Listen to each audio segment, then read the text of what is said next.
Hello everyone, আজকে হচ্ছে আমরা তোমার ভাই মৌলের পর্যায়ভেদে ধর্মের নতুন একটা লেকচার স্টার্ট করতেছি। তো আমি আশা করতেছি তোমরা আগে লেকচারগুলো দেখে আসছো ভাই। তো আজকে হচ্ছে আমরা তোমার ডি ব্লক মৌল নিয়ে আলোচনা করবো। তো আমরা অলরেডি তোমার হচ্ছে ভাই এস এবং পি ব্লক মৌল নিয়ে আলোচনা করে শেষ করছি। যদিও এস এবং পি ব্লকের আমাদের আকরিক নিয়ে একটা পার্ট বাকি আছে, এটা চেষ্টা করবো আমরা পড়াই দেওয়ার। আগে আমরা ডি ব্লক নিয়ে সামান্য আগাই যাই। ওকে, তো আজকে লেকচার স্টার্ট করার আগে ভাই, এটা হচ্ছে আমাদের ভাই মেইন ফেসবুক গ্রুপ। তুমি যদি এখানে জয়েন দেওয়া না থাকো তাহলে তুমি এখানে জয়েন দিতে পারো। আচ্ছা, তাহলে চলো আজকে হচ্ছে আমরা প্রথমে আমাদের আলোচনা করি ডি ব্লক মৌলকে নিয়ে। আসলে আজকে আমাদের আলোচনার বিষয় হচ্ছে তোমার ভাই ডি ব্লক মৌল। দেখো, প্রথম কথা ভাই, ডি ব্লক মৌল কাকে বলে ভাই? আমরা জানি যে সকল মৌলের সর্বশেষ ইলেকট্রনটা ডি অরবিটালে প্রবেশ করে তাদেরকে আমরা কি বলি? ডি ব্লক মৌল বলি। তাহলে যদি আমি ডেফিনেশনটা লিখে দিই যে যে সকল মৌলের সর্বশেষ ইলেকট্রনটি ডি অরবিটালে প্রবেশ করে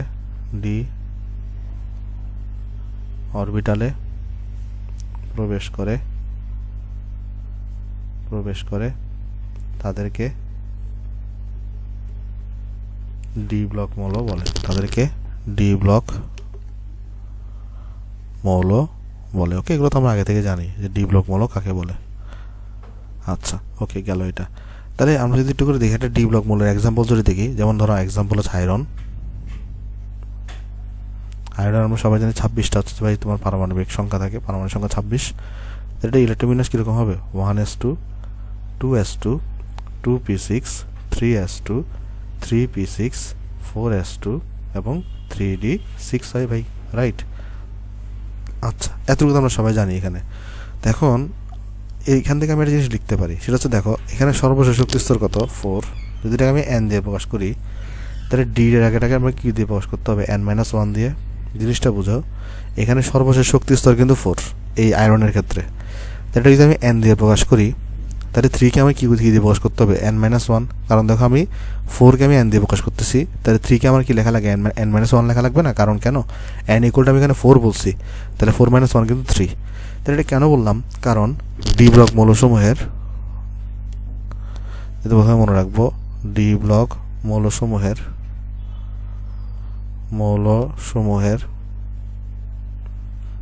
সর্বশেষ শক্তি স্তরের ইলেকট্রন বিন্যাস,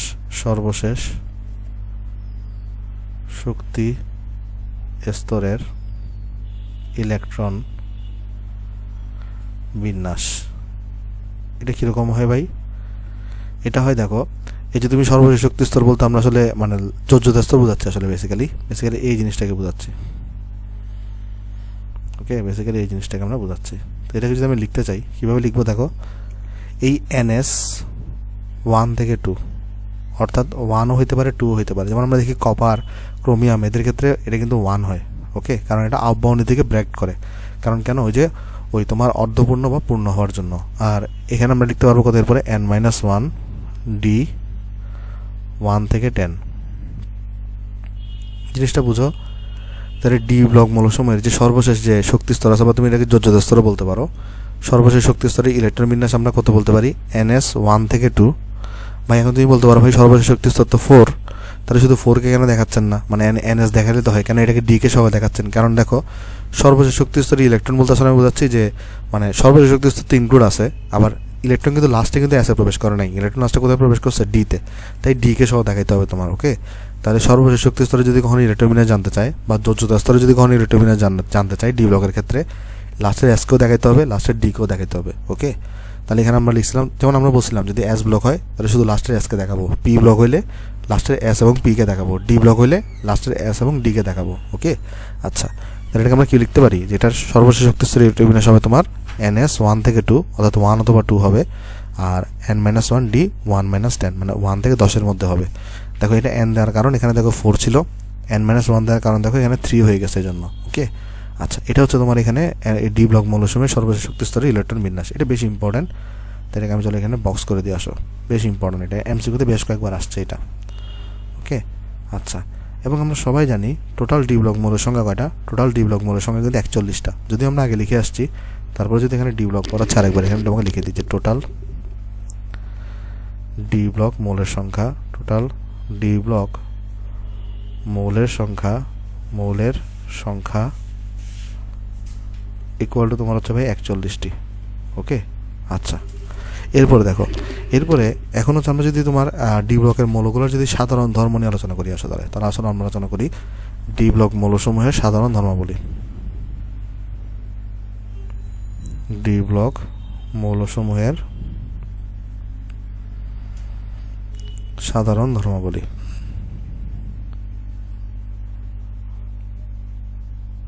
ওকে ভাই, চলো আলোচনা করি আমরা প্রথমে যে জিনিসটা বলবো যে ডি ব্লকের যারা মৌল আছে না, এরা বেশিরভাগ হচ্ছে ভারী হয়, মানে এরা বেশিরভাগ কী হয়, এই মৌলগুলো সবগুলো হচ্ছে ভারী হয়। তাই এদের ভারী হওয়ার কারণে এদের ঘনত্বটা অনেক বেশি হয়। কেন? কারণ আমরা সবাই জানি rho is equal to m/v, তাই ভর বেশি হওয়ার কারণে ঘনত্বটা কী হয় এখানে বেশি হয়। তাহলে ডি ব্লক মৌলের প্রথম বৈশিষ্ট্য হচ্ছে ভাই, 1 নম্বর বৈশিষ্ট্য হচ্ছে যে, নাম্বার 1 বৈশিষ্ট্য হচ্ছে যে ডি ব্লক মৌলসমূহ, ডি ব্লকের সব মৌলই ভারী ধাতু। ডি ব্লকের সব মৌলই ভারী ধাতু। ওকে, আচ্ছা তাহলে এদের তার মানে ভর অনেক বেশি। একটা জিনিস দেখো, আমরা সবাই জানি rho is equal to m/v হয়, তাই ভর বেশি হলে ঘনত্ব কী হবে, বেশি হবে। তাহলে এখান থেকে আমরা একটা জিনিস বলতে পারি যে তোমার এখানে চলো এটাকে একটু আমি এই পাশে দেখাই, যেটা আননেসেসারি জিনিস ছিল একটু, এখানে দেখাই এটাকে। ওকে, অথবা চলো আমরা উপরে নিয়ে যাই। হ্যাঁ, তাহলে এখানে আমরা বলতে পারি যে ডি ব্লকের সব মৌলই ভারী ধাতু, যে অর্থাৎ এদের ঘনত্ব অনেক বেশি থাকে, এদের ঘনত্ব অনেক বেশি থাকে। এখন এখান থেকে তোমাকে কোশ্চেন করবে ভাই যে ডি ব্লকের মৌলসমূহের মধ্যে সবচেয়ে কম ঘনত্ব বিশিষ্ট মৌল কোনটি বা সবচেয়ে বেশি ঘনত্ব বিশিষ্ট মৌল কোনটি। তাহলে মনে রাখবা, সবচেয়ে কম ঘনত্ব বিশিষ্ট মৌল, সবচেয়ে কম ঘনত্ব বিশিষ্ট মৌল কি ভাই, স্ক্যান্ডিয়াম 21। ওকে, সবচেয়ে কম ঘনত্ব বিশিষ্ট মৌলকে বলতো স্ক্যান্ডিয়াম 21। এবং তুমি যদি এটা ঘনত্ব দেখতে চাও, বেসিক্যালি এটা ঘনত্ব হয় তোমার হচ্ছে ভাই 3.4 গ্রাম পার সেন্টিমিটার কিউব। এটা ভ্যালু তোমাকে মনে রাখা লাগবে না, এই যে তোমার ঘনত্বের ভ্যালু কত সেটা তোমার মনে রাখা লাগবে না। বেসিক্যালি তোমার মনে রাখা লাগবে যে সবচেয়ে ঘন কোনটা হয়। ওকে, এটা মনে রাখলে চলবে। আর সবচেয়ে বেশি ঘনত্ব বিশিষ্ট মৌল হলো, সবচেয়ে বেশি ঘনত্ব বিশিষ্ট মৌল হলো তোমার ভাই ইরিডিয়াম 77। ইরিডিয়াম 77, এবং এটার যদি তুমি ঘনত্ব দেখতে চাও, এটা ঘনত্ব হয় প্রায় 21.61 গ্রাম পার সেন্টিমিটার কিউব। ওকে, আর এরপরে মাঝে মাঝে আরেকটা জিনিস জিজ্ঞেস করে যে ইরিডিয়াম তো হচ্ছে সবচেয়ে বেশি ঘনত্ব বিশিষ্ট মৌল, এরপরে জিজ্ঞেস করে ইরিডিয়ামের পরের মানে সেকেন্ড সবচেয়ে বেশি, দ্বিতীয় সর্বোচ্চ ঘনত্ব বিশিষ্ট মৌল কোনটি। মনে রাখবো অসমিয়াম 76। ওকে, তাহলে এখানে মনে রাখবা দ্বিতীয় সর্বোচ্চ ঘনত্ব বিশিষ্ট মৌল হচ্ছে তোমার ভাই অসমিয়াম। এটার পারমাণবিক সংখ্যা 76 এবং এটার ঘনত্ব হয় তোমার খুব একটা ডিফারেন্স না, 21.59 গ্রাম পার সেন্টিমিটার কিউব। আচ্ছা, এটা ভুল করতেছি, এখানে 22 হবে, 22.61, আর এটা 22.59 হবে। সরি ভাই, আমি খেয়াল করিনি আসলে, এটা আমি তো বলি 21 না, এটা তো 22। আচ্ছা, তাহলে দেখো ভাই ইরিডিয়ামেরটা কত হয়, ইরিডিয়ামেরটা হয় 22.61, আর অসমিয়ামেরটা কত হয়, অসমিয়ামেরটা হয় তোমার এখানে এই 22.59। ওকে, আশা করি জিনিসটা এখানে আমরা বুঝতে পারছি ভাই। তোমার এখানে আরেকটা জিনিস, সেটা হচ্ছে তুমি যেটা মনে রাখবা যে আমরা যদি ডি ব্লকের মৌলগুলো দেখি, বেশিরভাগ ডি ব্লকের মৌলের ক্ষেত্রে দেখা যায় যে এই ডি অরবিটালটা ইলেকট্রন দ্বারা অপূর্ণ থাকে। শুধুমাত্র এই ডি ব্লকগুলো পূর্ণ থাকে কোথায় কোথায়, ডি ব্লক পূর্ণ থাকে তোমার হচ্ছে ভাই ধরো ওই গ্রুপ নাম্বার 12তে পূর্ণ থাকে, গ্রুপ নাম্বার 11তে পূর্ণ থাকে। কিন্তু গ্রুপ নাম্বার 11তে যেটা হয়, ওইখানে কিন্তু এস অরবিটাল একটা খালি থাকে আবার। ওকে, তো এস অরবিটাল খালি থাকার কারণে ওইখানেও কিন্তু তোমার মানে পরিবর্তনশীল জারণ অবস্থা ওই মৌলটা প্রদর্শন করতে পারে। ঠিক আছে, কিন্তু তোমার এখানে খেয়াল করে দেখো ডি ব্লকের যে বাকি যারা মৌল আছে, এদের কিন্তু সবারই ডি ব্লক খালি থাকে। তুমি যদি বলতে পারো ভাই কপারে তো ডি ব্লক খালি থাকে না, তাহলে কপার কেন পরিবর্তনশীল জারণ অবস্থা প্রদর্শন করে? কপারের ডি ব্লক খালি না থাকলেও ভাই কপারে কিন্তু এস অরবিটালে কিন্তু একটি ইলেকট্রন খালি থাকে। ওকে, এই জন্য কিন্তু সে পরিবর্তনশীল জারণ অবস্থা প্রদর্শন করতে পারে। আশা করি জিনিসটা বুঝতে পারছো। শুধুমাত্র পরিবর্তনশীল জারণ অবস্থা প্রদর্শন করতে পারে না কারা? জিঙ্ক পারে না। কেন জিঙ্ক পারে না? কারণ জিঙ্ক হচ্ছে তোমার গ্রুপ 12তে থাকে। তো গ্রুপ 12তে ডিটাও ফিল আপ করা থাকে, এসটাও ফিল আপ করা থাকে, এই জন্য এরা পরিবর্তনশীল জারণ অবস্থা প্রদর্শন করতে পারে না। তাহলে মনে রাখবে এখানে আমি যদি 2 নম্বর বৈশিষ্ট্য লিখতে চাই ডি ব্লকের মৌলসমূহের, 2 নম্বর বৈশিষ্ট্য হচ্ছে তোমার ভাই এদের ডি অরবিটাল ইলেকট্রন দ্বারা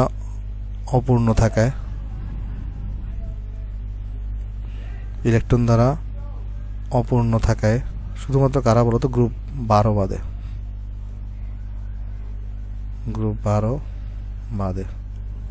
দেখো এদের ডি অরবিটাল ইলেকট্রন দ্বারা অপূর্ণ থাকে মানে গ্রুপ 12 বাদে। এখন তুমি বলতে পারবে কেন গ্রুপ 11 তে ডি অরবিটাল পূর্ণ থাকে না?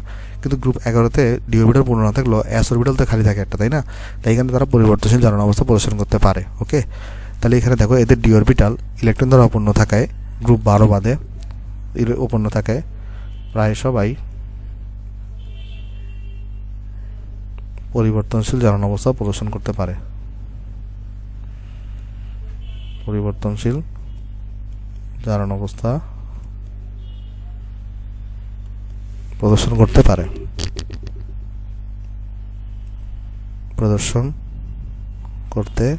পারে।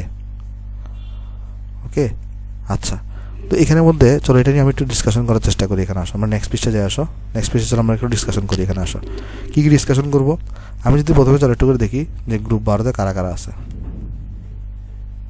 তুমি যদি একটু ভালো করে লক্ষ্য করে দেখো, দেখবা গ্রুপ 12 তে আছে তোমার হচ্ছে জিঙ্ক আছে, গ্রুপ 12 তে তোমার ক্যাডমিয়াম আছে, গ্রুপ 12 তে তোমার মার্কারি আছে। ওকে, তো এদের মধ্যে এই যে মার্কারি যেটা আছে না, মার্কারি হচ্ছে তোমার তরল ধাতু।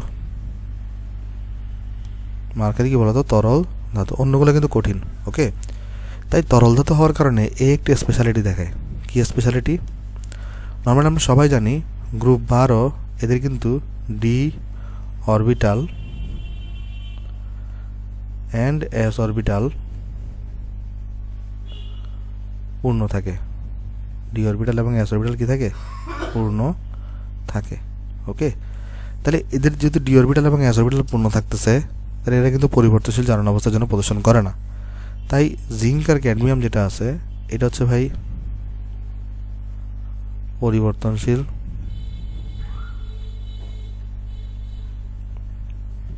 জারণ অবস্থা প্রদর্শন করে না এবং এদের স্থির জারণ সংখ্যার মান +2। এদের স্থির জারণ সংখ্যার মান +2। কিন্তু কাহিনী যেটা হয়, এই যে মার্কারি তরল ধাতু হওয়ার কারণে সে কিন্তু পরিবর্তনশীল জারণ অবস্থা প্রদর্শন করে। এটা যদিও এটা গ্রুপ 12 তে, তারপরে তরল হওয়ার কারণে এটা কি করে? পরিবর্তনশীল জারণ অবস্থা। এটা আরও একটা কারণ আছে, কারণ মার্কারি কিন্তু অনেক নিচের দিকে অবস্থিত। তো এই জন্য আসলে তারা মানে নিচের দিকে অবস্থিত হওয়ার কারণে ওই শেষ শক্তি স্তরের ইলেকট্রনের প্রতি কিন্তু নিউক্লিয়াসের একটু তোমার কন্ট্রোল কম থাকে। তাই আসলে তারা পরিবর্তনশীল জারণ অবস্থা প্রদর্শন করতে পারে। তাই তারা পরিবর্তনশীল জারণ অবস্থা প্রদর্শন করতে পারে। এবং এদের জারণ মান কত হয়? এদের জারণ মান হয় তোমার হচ্ছে ভাই +1 অথবা +2। তাহলে চলো আমি তোমাকে সামারি করি। সামারিটা কি? আমি তোমাকে এইমাত্র কি বললাম? এখানে আমি তোমাকে বললাম হচ্ছে যে নর্মালি এই ডি ব্লকের মৌলগুলা ডি অরবিটাল পূর্ণ ইলেকট্রন দ্বারা অপূর্ণ থাকায়, নর্মালি ডি ব্লকের মানে মৌলগুলো কিন্তু ইলেকট্রন মানে এই ডি ব্লকের যারা মৌল তাদের কিন্তু ডি অরবিটালটা কিন্তু ইলেকট্রন দ্বারা অপূর্ণ থাকে। এই জন্য তারা ইজিলি পরিবর্তনশীল জারণ অবস্থা প্রদর্শন করতে পারে। কারণ ডি অরবিটালগুলো অপূর্ণ থাকায় ইলেকট্রনগুলো এক জায়গা থেকে আরেক জায়গায় সহজে চলাচল করতে পারে। সো এই জন্য এইভাবে তারা পরিবর্তনশীল জারণ অবস্থা প্রদর্শন করতে পারে। কিন্তু কাহিনী যেটা হয়, গ্রুপ 12 এদের লাস্টের এস অরবিটালটাও ফিল আপ থাকে আর তোমার হচ্ছে ডি অরবিটালটাও ফিল আপ থাকে। এখন তুমি বলতে পারো ভাই আপনি তো বলছেন যে ডি অরবিটাল অপূর্ণ থাকে শুধুমাত্র গ্রুপ 12 তে, গ্রুপ 11 তো পূর্ণ থাকে। কিন্তু গ্রুপ 11 যেটা হয়, গ্রুপ 11 পরিবর্তনশীল জারণ অবস্থা প্রদর্শন করতে পারে, কারণ তাদের কিন্তু একটা এস অরবিটাল ফাঁকা থাকে। তাহলে এখানে তো এটা আমি লিখে দিই, এখানে নোট আকারে একটা, কোথায় গেল মাউস আমার? এখানে সেকেন্ড, হ্যাঁ। তাহলে চলো আমি এখানে নোট আকারে লিখে দিই যে গ্রুপ 11 এর মৌল কপারের ডি অরবিটাল পূর্ণ থাকলেও ডি অরবিটাল অপূর্ণ থাকলেও যোজ্যতা স্তরের s অরবিটাল অপূর্ণ থাকায় যোজ্যতা স্তরের s অরবিটাল অপূর্ণ থাকায় ইহা পরিবর্তনশীল জারণ অবস্থা প্রদর্শন করতে পারে। ইহা পরিবর্তনশীল জারণ অবস্থা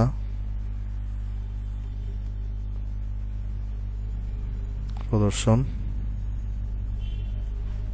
করতে পারে। ওকে, তাহলে আমি তোমাকে জিনিসটা বুঝে একদম সামারি করি ভাই। সামারি কি? পরিবর্তনশীল জারণ অবস্থা কারা প্রদর্শন করে না? ডি ব্লকের মধ্যে যারা গ্রুপ 12তে আছে, কিন্তু গ্রুপ 12 মধ্যে সবাই না। গ্রুপ 12 মধ্যে শুধুমাত্র জিঙ্ক এবং ক্যাডমিয়াম এরাই তোমার হচ্ছে কি করতে পারে না? পরিবর্তনশীল জারণ অবস্থা প্রদর্শন করতে পারে না।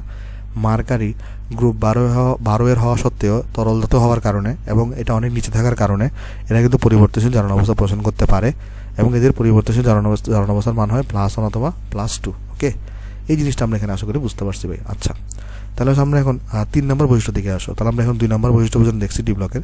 ডি ব্লকের মৌলের সময় 3 নম্বর বৈশিষ্ট্য হচ্ছে যে ডি ব্লকের মৌল যারা আছে এরা নর্মালি উচ্চ গলনাঙ্ক বা উচ্চ স্ফুটনাঙ্ক বিশিষ্ট হয়। কেমন? কারণ দেখো কেন এরা উচ্চ গলনাঙ্ক বা উচ্চ স্ফুটনাঙ্ক বিশিষ্ট হয়? তো এদের হচ্ছে ডি অরবিটাল থাকে।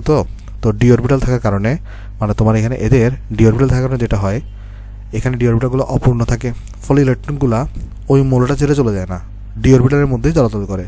এজন্য ওই ইলেকট্রনটাকে তুমি যদি ডি অরবিটাল থেকে বের করতে চাও, এজন্য তোমার উচ্চ শক্তি দিতে হবে। তো এই জন্য যেটা হয়, ডি ব্লকের মৌলসমূহ উচ্চ গলনাঙ্ক এবং উচ্চ স্ফুটনাঙ্ক বিশিষ্ট হয়। আর তুমি এটাও বুঝতে পারো, দেখো ডি ব্লকের মৌলগুলো কিন্তু মাঝামাঝি পর্যায়ের হয়। একদম বামে থাকলে না আয়নীকরণ বিভব কম হইতো, ইলেকট্রনকে বের করা সহজ হতো, কিন্তু এরা মাঝামাঝি থাকার কারণে এদের কিন্তু আয়নীকরণ বিভাগের মানটা তুলনামূলক বেশি হয়। ওকে, তাহলে এখানে দেখো আমরা 3 নম্বর বৈশিষ্ট্য এখানে বলতে পারি ডি ব্লকের মৌলসমূহ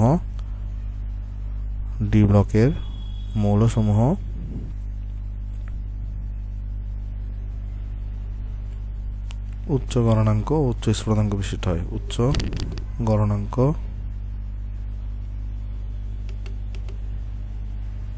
ও উচ্চ স্ফুটনাঙ্ক বিশিষ্ট হয়। উচ্চ স্ফুটনাঙ্ক বিশিষ্ট হয়। ওকে, আচ্ছা, আশা করি জিনিসটা এখানে আমরা বুঝতে পারছি সবাই ভাই। তো এখানে আমরা একটা জিনিস মনে রাখবো, ডি ব্লকের মৌলগুলো যারা আছে এরা নর্মালি সবাই ভারী ধাতু ও কঠিন, শুধুমাত্র ব্যতিক্রম শুধুমাত্র তোমার হচ্ছে মার্কারি যেটা তরল থাকে। ওকে, আমরা একটু আগে বলে আসছি। তাহলে এখানে আমরা লিখে দিই, এখানে ডি ব্লকের মৌলসমূহ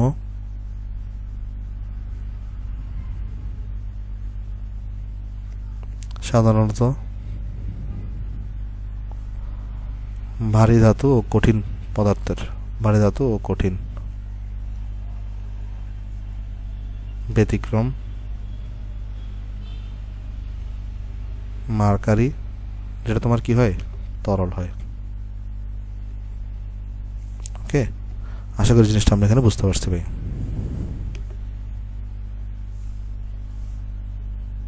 ওকে ভাই, তাহলে 4 নম্বর জিনিসটাকে আছে। 5 নম্বর বৈশিষ্ট্য মনে রাখবা, ডি ব্লকের মৌলসমূহগুলো তাপ ও বিদ্যুৎ সুপরিবাহী। ওকে, 5 নম্বর বৈশিষ্ট্য মনে রাখবা, ডি ব্লকের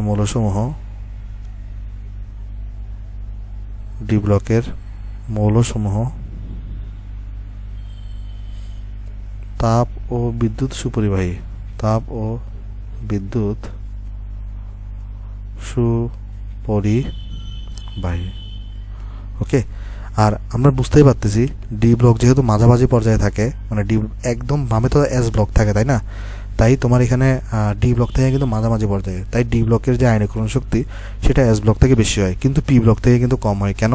কারণ পি ব্লকগুলো আবার ডানে থাকে। আমরা আয়নীকরণ শক্তি এখনও পড়ি নেই, কিন্তু আমরা 19 থেকে জানি আয়নীকরণ শক্তি যদি তোমার বাম থেকে ডানে যায় তাহলে কী হয়, বৃদ্ধি পায়।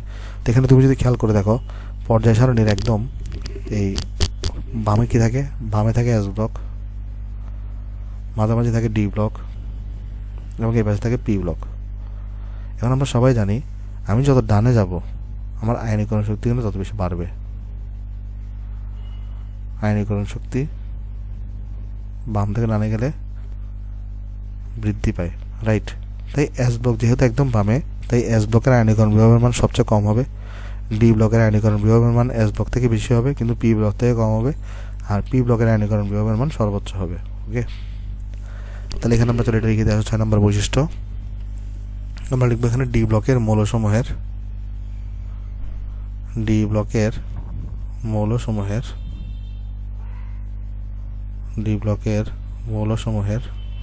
আয়নীকরণ বিভবের মান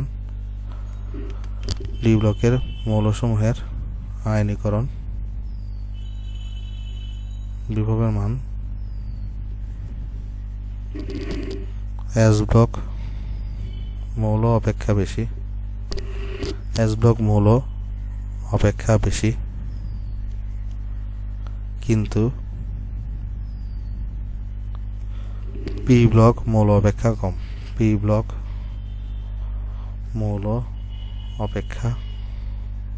কম। ওকে, আশা করি জিনিসটা আপনাকে সবাই বুঝতে পারছি ভাই। আচ্ছা, তারপর যেটা মনে রাখবো এখানে তোমার সেটা হচ্ছে যে ডি ব্লকের মৌল যারা আছে নর্মালি এরা প্যারাম্যাগনেটিক হইতে পারে, ডায়াম্যাগনেটিক হইতে পারে, ফেরাম্যাগনেটিক হইতে পারে। ভাই এগুলো জিনিসগুলো কি সব আমরা আলোচনা করবো, যদি একটু আমরা আলোচনা করে আসছি, তারপরে তোমাকে আমি এখানে ডিসকাশন করে দিব। ওকে, তবে মানে আমি কিন্তু বলে আসছিলাম অলরেডি, কি দেখো তো কি বলছিলাম আমরা বলছিলাম তোমার ভাই প্যারাম্যাগনেটিক জিনিসটা কি। প্যারাম্যাগনেটিক মানে যারা চুম্বক ক্ষেত্রে যদি তাদেরকে রাখো তাহলে সামান্য চুম্বকত্ব লাভ করে। ডায়াম্যাগনেটিক জিনিসটা কি, ডায়াম্যাগনেটিক মানে হচ্ছে চুম্বক ক্ষেত্রে রাখলে তারা বিপরীত দিকে চুম্বকত্ব লাভ করে, মানে বিকর্ষণ অনুভব করে। আর ফেরোম্যাগনেটিক কি, তাদেরকে চুম্বক ক্ষেত্রে রাখা হলে শক্তিশালী চুম্বকত্ব লাভ করে। এগুলো নিয়ে সব আমরা ডিসকাশন করবো, এখন দরকার নেই, জাস্ট আমরা এতটুকু জেনে রাখি। তো যেটা জানলাম, ডি ব্লকের মৌলসমূহ ডায়াম্যাগনেটিক হইতে পারে, প্যারাম্যাগনেটিক হইতে পারে, ফেরোম্যাগনেটিক হইতে পারে। ওকে, কিন্তু কাহিনী আছে, কাহিনী হচ্ছে যে ডি ব্লকের মৌলসমূহ বেশিরভাগ কিন্তু প্যারাম্যাগনেটিক হয়। ওকে, ডি ব্লকের মৌলসমূহ বেশিরভাগ কি হয়, প্যারাম্যাগনেটিক হয়। তাই যেটা মনে রাখবে এখানে ডি ব্লকের অধিকতর মৌলসমূহ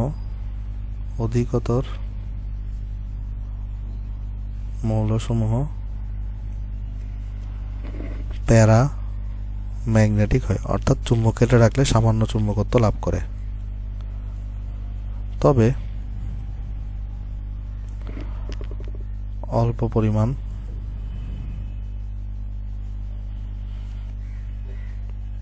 ডায়াম্যাগনেটিক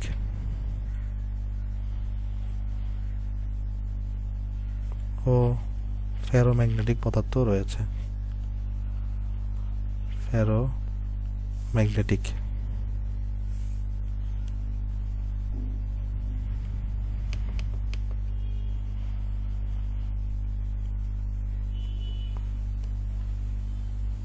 দেখো তো এখানে আমরা কি বললাম ভাই, আমি তোমাকে এখানে বললাম যে ডি ব্লকের যারা মৌল আছে এরা নর্মালি প্যারাম্যাগনেটিক হয়, তবে অনেকগুলো মৌলে কিন্তু ডায়াম্যাগনেটিক এবং ফেরোম্যাগনেটিকও আছে। এটা কেন বললাম, কারণ অনেক সময় এমসিকিউতে ডাইরেক্ট দিয়ে দেয় যে ডি ব্লকের মৌলসমূহ কী ধরনের, তখন কোশ্চেনে প্যারাম্যাগনেটিক অপশন থাকে, কোশ্চেনে ডায়াও থাকে, কোশ্চেনে ফেরাও থাকে, আর কোশ্চেনে কোনোটি নয় থাকে। তো তখন তুমি প্যারাম্যাগনেটিক দেখাবা। আমি তোমাকে বুঝাই বলি ভাই, ডি ব্লকের মৌলসমূহ বেশিরভাগ প্যারাম্যাগনেটিক হয়। এটার মানে কিন্তু এটা না যে সবাই প্যারাম্যাগনেটিক, এটা না, কিন্তু বেশিরভাগ প্যারাম্যাগনেটিক হয়। হ্যাঁ, কেমন? তো কিছু তোমার এখানে ভাই ডায়াম্যাগনেটিকও থাকতে পারে, কিছু তোমার হচ্ছে ফেরোম্যাগনেটিকও হতে পারে। ওকে, আশা করি জিনিসটা তুমি এখানে বুঝতে পারছো। কিন্তু অধিক কী হয়, অধিক প্যারাম্যাগনেটিক হয়। তাহলে কখনো অপশনে যদি প্যারাম্যাগনেটিক থাকে তাহলে আমরা প্যারাম্যাগনেটিক দেখাবো। তবে ডি ব্লকের মৌলসমূহগুলো কিন্তু কিছু মৌল ডায়াম্যাগনেটিক এবং কিছু মৌল ফেরোম্যাগনেটিকও রয়েছে। ওকে, আচ্ছা, আশা করি জিনিসটা আমরা এখানে বুঝতে পারছি। তো এরপরে এখানে আরেকটা জিনিস যেটা বলবা যে মনে রাখবা, সেটা হচ্ছে ডি ব্লকের যে তোমার ধাতু যেগুলো আছে সেটার মিশ্রণে আসলে সংকর ধাতু তৈরি করা হয়। ওকে, তাহলে মনে রাখবা ডি ব্লকের মৌলসমূহ দিয়ে সংকর ধাতু তৈরি করা হয়। সংকর ধাতু যেমন হচ্ছে যে ব্রোঞ্জ, তারপরে হচ্ছে কাঁসা, এটা সবাই কিন্তু সংকর ধাতুর উদাহরণ। তো মনে রাখবা ডি ব্লকের মৌলসমূহ দিয়ে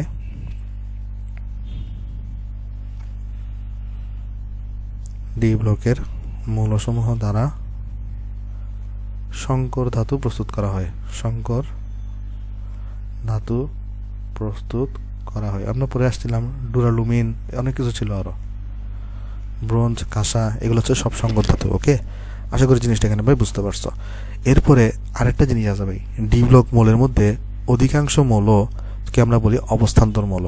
মানে ডি ব্লক মৌলের মধ্যে একটা বিরাট অংশ কি বলতো, বিরাট অংশকে বলা হয় অবস্থান্তর মৌল। আমরা এখনই আলোচনা করবো অবস্থান্তর মৌলগুলো জিনিসগুলোকে নিয়ে।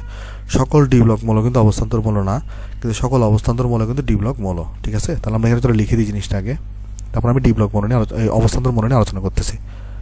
তাহলে মনে রাখবা কি ডি ব্লকের অধিকাংশ মৌলকে এদের বিশেষ বৈশিষ্ট্যের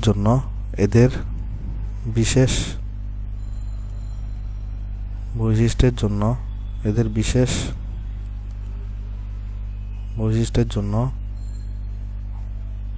অবস্থান্তর মৌল বলা হয়।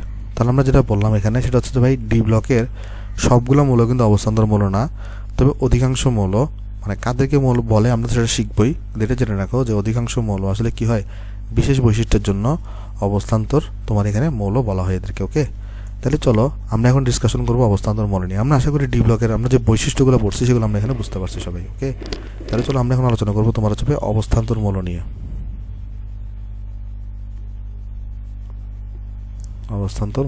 ভাই কোয়েশ্চেন হচ্ছে অবস্থান্তর মৌল জিনিসটা কি? জিনিস হচ্ছে যে ডি ব্লকের যে সকল মৌলের কোনো সুস্থিত আয়নের ডি অরবিটাল আংশিকভাবে ইলেকট্রন দ্বারা পূর্ণ থাকে তাদেরকে আমরা অবস্থান্তর মৌল বলি। ভাই কিছুই বুঝি নেই, আমি বুঝাচ্ছি তোমাকে, আগে লিখে দিই পরে আমি বুঝাচ্ছি। তাহলে মনে রাখবে এখানে যে সকল ডি ব্লক মৌলের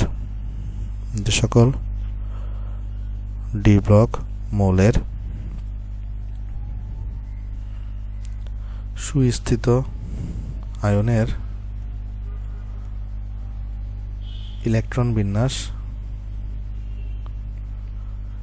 বিন্যাসে ডি অরবিটাল আংশিকভাবে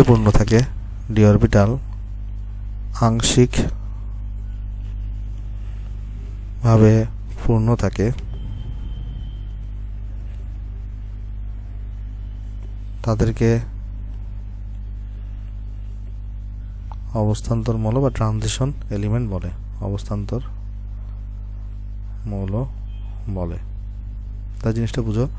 আমরা এখানে যেটা বললাম ডি ব্লক মৌল তাহলে কাকে বলে ভাই, যে সকল অবস্থান্তর মৌল তাহলে কাকে বলে, যে সকল ডি ব্লক মৌলের সুস্থিত আয়নের ইলেকট্রন বিন্যাস ডি অরবিটাল, ইলেকট্রন বিন্যাসের ডি অরবিটাল, যে সকল ডি ব্লক মৌলের সুস্থিত আয়নের ইলেকট্রন বিন্যাসে ডি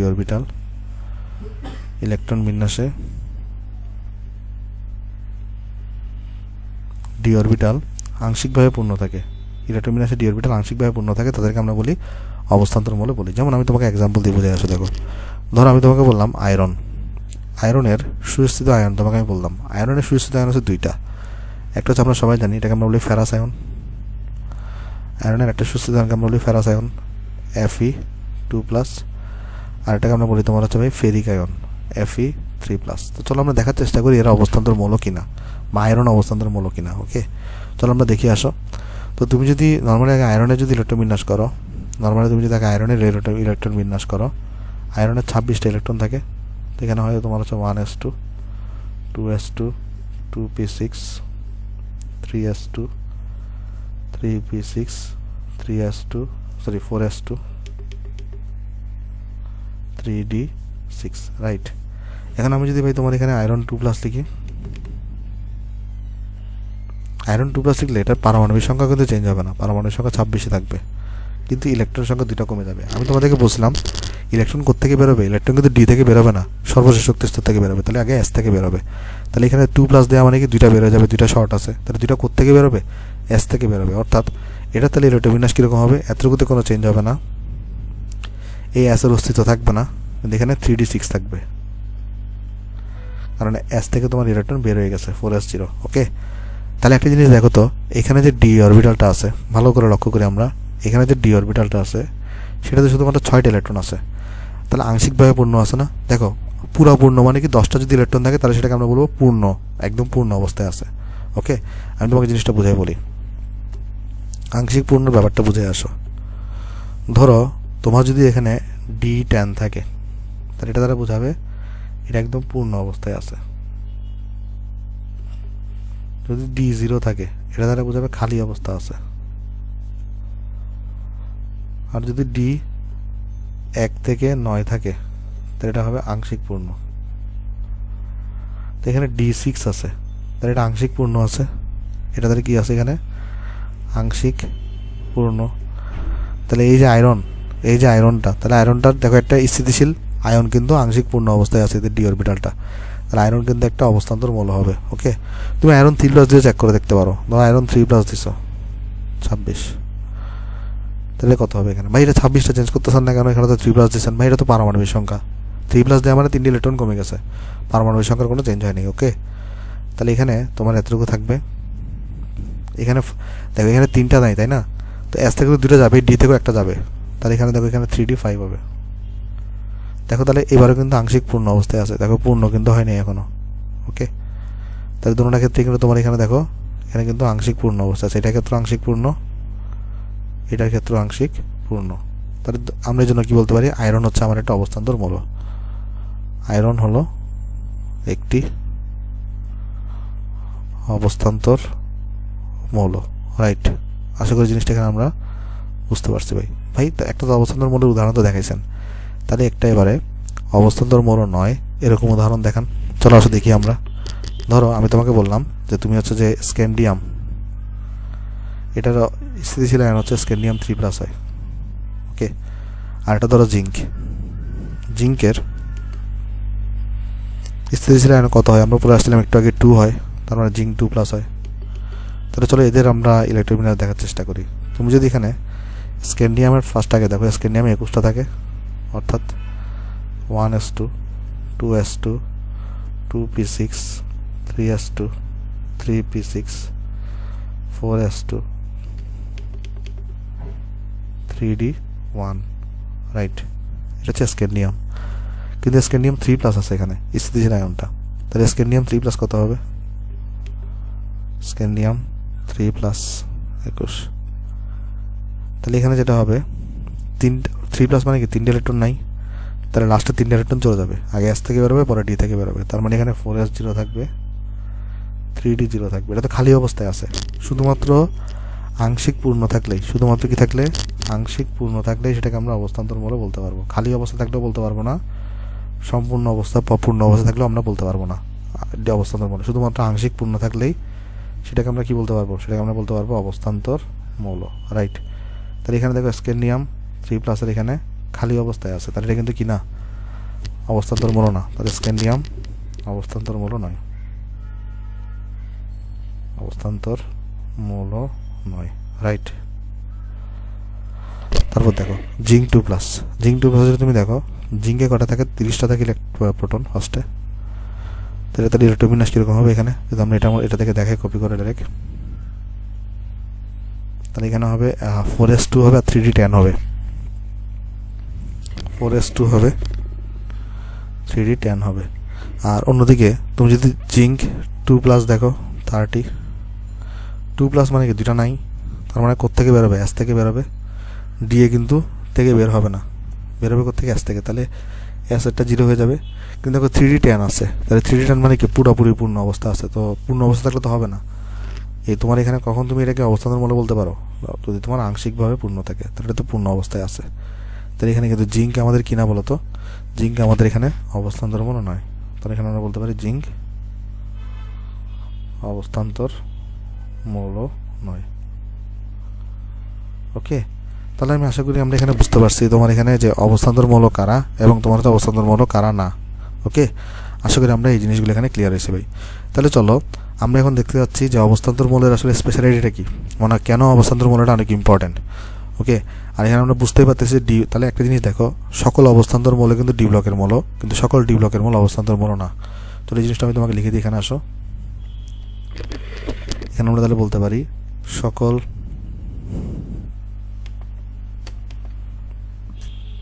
অবস্থান্তর মৌল হলো ডি ব্লক মৌল।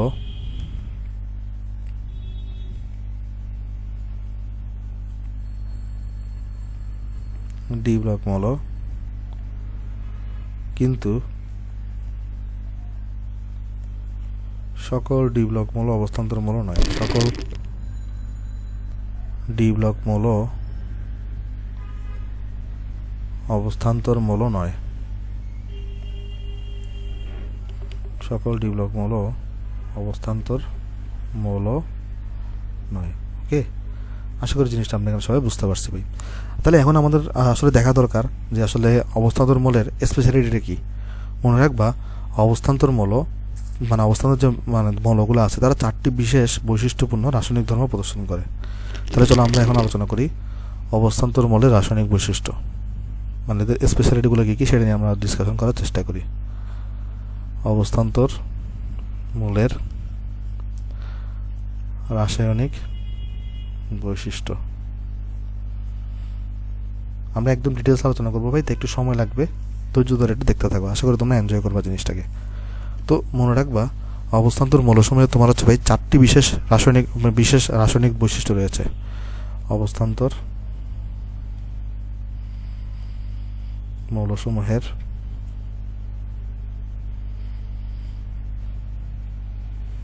চারটি বিশেষ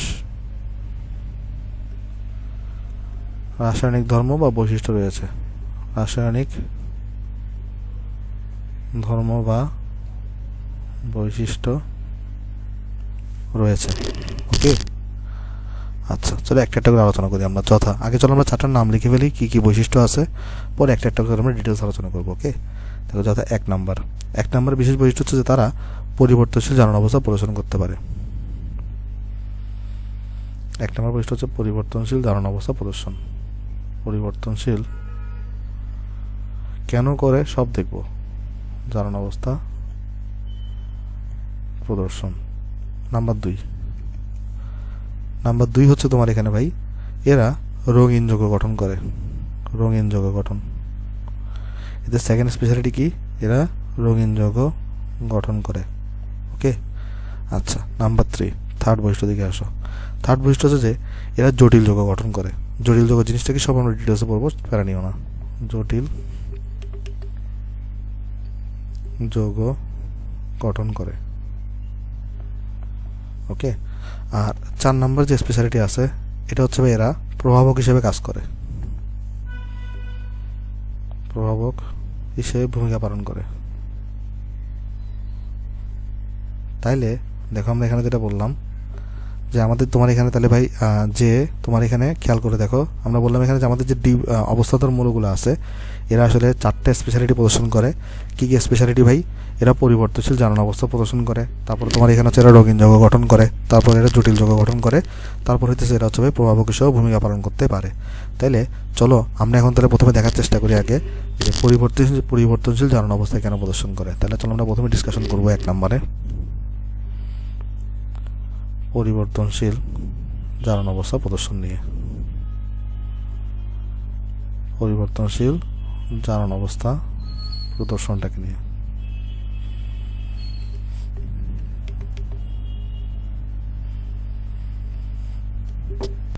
দেখো আমরা প্রথমে এখানে বলবো যে তোমার হচ্ছে ভাই পরিবর্তনশীল জারণ অবস্থা প্রদর্শনের প্রধান কারণ হচ্ছে যে এই যে অবস্থান্তর মৌল যারা আছে এদের কিন্তু তোমার বহিঃস্থ স্তরে ডি অরবিটালটা আংশিকভাবে পূর্ণ থাকে। এটাই হচ্ছে যে তাদের মোটামুটি পরিবর্তনশীল জারণ অবস্থা প্রদর্শনের কারণ। এখন তুমি প্রশ্ন করতে পারো ভাই ডি অরবিটাল আংশিকভাবে পূর্ণ থাকলে এটা পরিবর্তনশীল জারণ অবস্থা কেন প্রদর্শন করবে। চলো আমি একটা এক্সাম্পলের মাধ্যমে তোমাকে দেখাচ্ছি। আগে চলো আমি কারণগুলো তোমাকে লিখে দিই, পরে আমি তোমাকে এখানে এক্সাম্পল দিচ্ছি। ওকে, তাহলে এখানে প্রথম কারণ হচ্ছে এখানে যেটা মনে রাখবো যে পরিবর্তনশীল জারণ অবস্থা প্রদর্শনের প্রধান কারণ হলো মৌলের বহিঃস্থ স্তরের ডি অরবিটাল আংশিকভাবে পূর্ণ থাকে। আংশিকভাবে পূর্ণ থাকে। ফলে এখানে যেটা হবে তোমার হচ্ছে ভাই এই বিভিন্ন সময়ে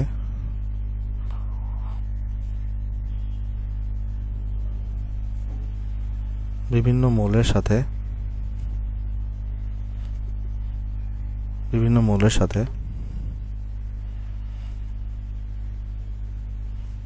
বিভিন্ন উপায়ে সংযোগ করাতে পারে।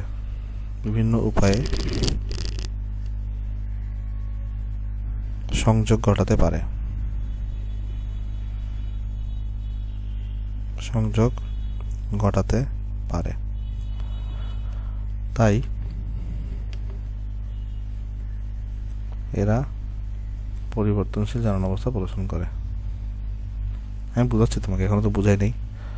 তাই এরা পরিবর্তনশীল জারণ অবস্থা প্রদর্শন করে, জারণ অবস্থা প্রদর্শন করে। চলো তোমাকে আমি বুঝাই আসো। দেখো এখানে আমি ফার্স্টে কি বুঝতে পারি তোমাকে, যে পরিবর্তনশীল জারণ অবস্থা প্রদর্শনের প্রধান কারণ হচ্ছে মৌলের বহিস্থ স্তরের ডি অরবিটালটা আংশিকভাবে তোমার এখানে পূর্ণ থাকে, ফলে বিভিন্ন সময়ে বিভিন্ন মৌলের সাথে বিভিন্ন উপায়ে তোমার এখানে সংযোগ করতে পারে। ওকে, যেমন এখানে জিনিসটা দেখো কি হয়। এখানে ধরো তোমার এখানে আয়রনের, আমি যদি আয়রনকে এক্সাম্পল হিসেবে নিই, আয়রনের আমরা জানি 26টা হচ্ছে তোমার এখানে ওই যে পরমাণু থাকে বা পারমাণবিক সংখ্যা থাকে।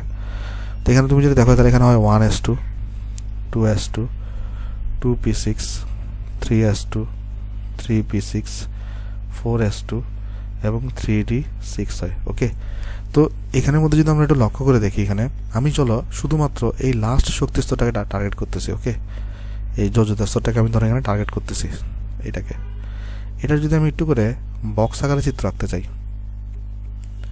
এটার যদি আমি একটু করে বক্স আকারে চিত্র আঁকতে চাই, তাহলে আমরা দেখবো চিত্রটা হচ্ছে এরকম। আগে ডিটাকে চলো আগে আঁকি, পরে আমি এসটাকে আঁকতেছি।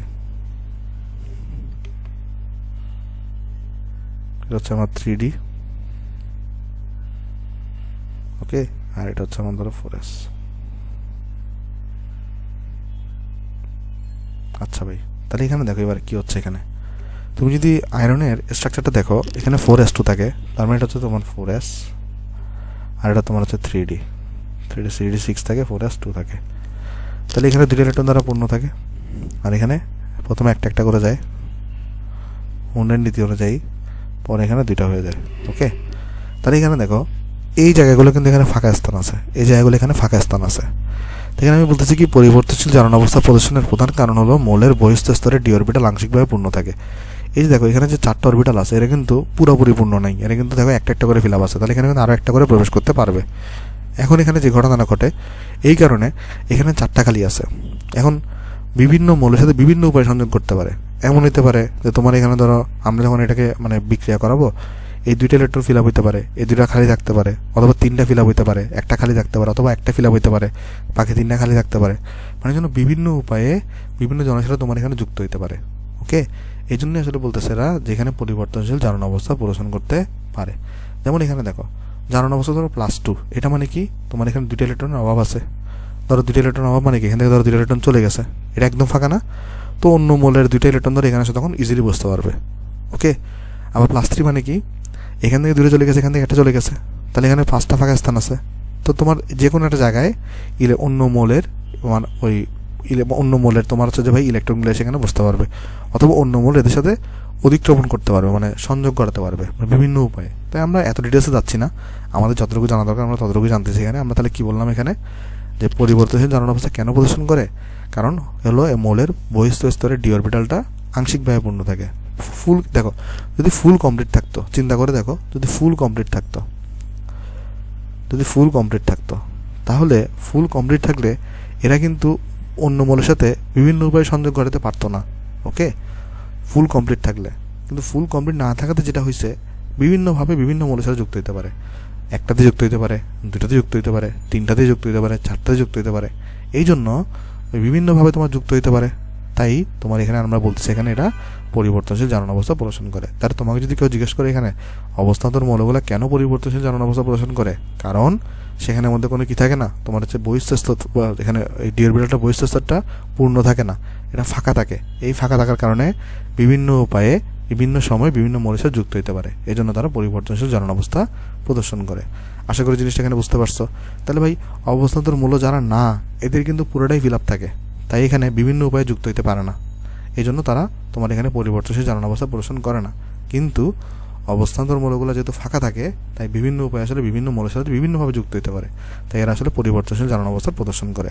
আশা করি জিনিসটা আমরা এখানে ভাই বুঝতে পারছি। তো এখানে আমাদের আরেকটা জিনিস যেটা জানতে হবে, যে তোমার সেটা হচ্ছে যে ভাই এই যে অবস্থান্তর মৌল যারা আছে পরিবর্তনশীল জারণ অবস্থা প্রদর্শন করতে আমরা বলতেছি, কিন্তু তাদের একটা একটা জিনিস আছে স্থির জারণ মান, আর একটা জিনিস হচ্ছে ভাই তোমার হচ্ছে ভাই অস্থিতিশীল জারণ মান। মানে কোনটা তারা সচরাচর দেখায় আর কোনটা তারা সচরাচর দেখায় না। চলো এটা আমাদের একটু জানা দরকার। ওকে, তাহলে চলো আমরা নেক্সট পৃষ্ঠায় যাই এবং চলো আমি এখানে ছক করে দিয়ে আসো। আমি তাহলে এখানে ছকটার নাম দেবো এখানে স্ক্যান্ডিয়াম হতে জিঙ্ক পর্যন্ত মৌলসমূহের জারণ মানের অবস্থা, কারণ এতটুকুই তোমার পরীক্ষা লাগবে, মৌলসমূহের জারণ অবস্থা। তো এটা নিয়ে আমরা ডিসকাশন করে আসো। তাহলে এখানে আমরা ছক করব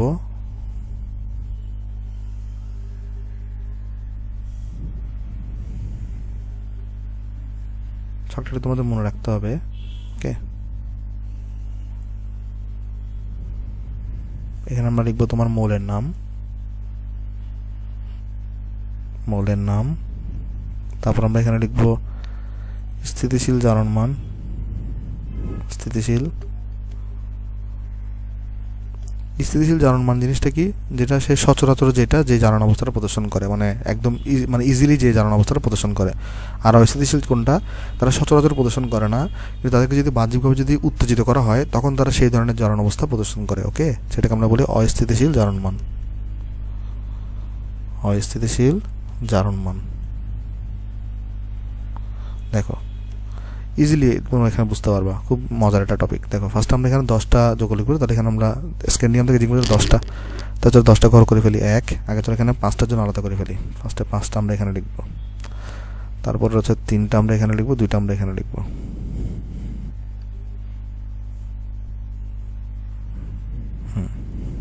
তারপর 2টা এখানে, 3টা এখানে।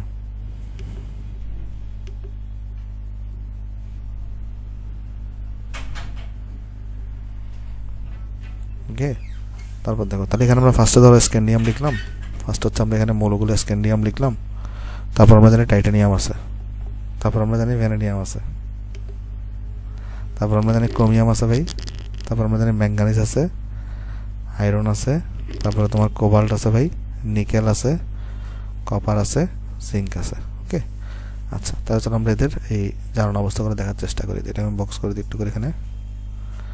আচ্ছা দেখো মনে রাখবা স্ক্যান্ডিয়ামের কোনো অস্থিতিশীল জারণ অবস্থা হতে পারে না, শুধুমাত্র একটাই জারণ অবস্থা প্রদর্শন করে +3। কিন্তু টাইটানিয়াম যেহেতু অবস্থান্তর বলো তাই এটা +3ও প্রদর্শন করে, +4ও প্রদর্শন করতে পারে। ভ্যানাডিয়াম এটা যেহেতু অবস্থান্তর বলো +4ও প্রদর্শন করতে পারে, +5ও প্রদর্শন করতে পারে। ক্রোমিয়াম +2 পারে, +3 পারে, +6 পারে। ম্যাঙ্গানিজ যেটা আছে +2 পারে, +4 পারে, +7 পারে। আর তোমার এখানে এই আয়রন যেটা আছে স্থিতিশীল হচ্ছে +2 আর +3। কোবাল্ট যেটা আছে এটা +2 আর +3 প্রদর্শন করতে পারে। কোবাল্ট হচ্ছে যে +2 এবং +3। মনে রাখবা নিকেল যেটা আছে এটা +2, কপার যেটা এটা +2, জিঙ্ক +2। ওকে, এটা হচ্ছে এদের স্থিতিশীল জারণ অবস্থা। টাইটানিয়াম চাইলে এটা +2 তে যেতে পারে, ভ্যানাডিয়াম চাইলে +2 আর +3 তে যেতে পারে, ক্রোমিয়াম চাইলে +4 আর +3 তে যেতে পারে, তারপরে তোমার এখানে ম্যাঙ্গানিজ চাইলে +3 এবং +5 এ যেতে পারে, আয়রন চাইলে +3 এবং +6 এ যেতে পারে, অন্যদিকে কোবাল্ট চাইলে +4 এ যেতে পারে, আর নিকেল চাইলে +3 তে যেতে পারে, আর কপার চাইলে +1 এ যেতে পারে। এখন আমাদের এখানে একটা জিনিস তুমি খেয়াল করে দেখো, এই যে স্ক্যান্ডিয়ামটা আছে এই স্ক্যান্ডিয়ামটা শুধুমাত্র +3 প্রদর্শন করতেছে, কোনো পরিবর্তনশীল জারণ অবস্থা প্রদর্শন করতেছে না। অন্যদিকে এই জিঙ্ক যেটা আছে এই জিঙ্ক শুধু +2 প্রদর্শন করতেছে, কোনো পরিবর্তনশীল জারণ অবস্থা প্রদর্শন করতেছে না। কিন্তু অন্যরা কিন্তু একের অধিক কিন্তু পরিবর্তনশীল জারণ অবস্থা প্রদর্শন করতেছে। যেমন দেখো কপারের +2 থেকে +1 হচ্ছে, অন্যরা সবাই কিন্তু তোমার এখানে পরিবর্তনশীল জারণ অবস্থা প্রদর্শন করে। ওকে, এখানে ভাই এতগুলো কি মনে রাখা লাগবে আমাদের? না, এতগুলো মনে রাখা লাগবে না। তোমরা যেটা মনে রাখবে শুধুমাত্র ম্যাঙ্গানিজেরটা মনে রাখবা, ক্রোমিয়ামেরটা মনে রাখবা, তারপর তোমার হচ্ছে আয়রনেরটা মনে রাখবা, আর এটা মনে রাখবা, এটা মনে রাখবা, এটা মনে রাখবা। শুধুমাত্র এই 4-5টা মনে রাখলে, 6টা মনে রাখলে চলবে, বাইগুলো আসলে মনে রাখা লাগে না। ওকে, আর ম্যাঙ্গানিজের মধ্যে সবচেয়ে ইম্পর্টেন্ট হচ্ছে +5। অনেকবার পরীক্ষা জিজ্ঞেস করছে এই +5 জারণ অবস্থা কার হইতে পারে। এখানে একটা জিনিস তুমি লক্ষ্য করে দেখো, +5 জারণ অবস্থা কিন্তু কারো মানে ম্যাঙ্গানিজ ছাড়া কারো কিন্তু নাই। ওকে, তাই এই জিনিসটা সবচেয়ে ইম্পর্টেন্ট। আবার আরেকটা জিনিস তুমি লক্ষ্য করে দেখো, এখানে +6 যে জারণ অবস্থাটা এটা শুধুমাত্র কিন্তু আয়রনের আছে, এগুলো একটু স্পেশালভাবে মনে রাখবা। ওকে, তার অনেকবার এই কোয়েশ্চনটা করছে আসলে। এখান থেকে যে ইম্পর্টেন্ট দুইটা জিনিস মনে রাখবা সেটা হচ্ছে যে ভাই +5 জারণ অবস্থা, এটা শুধু ম্যাঙ্গানিজের হইতে পারে। দেখো 2, 3, 4 এগুলো কিন্তু অনেকেরই আছে, ওকে, কিন্তু +5 আর +6 এগুলো স্পেশাল। আর +6 জারণ অবস্থাটা শুধুমাত্র আয়রনের হইতে পারে।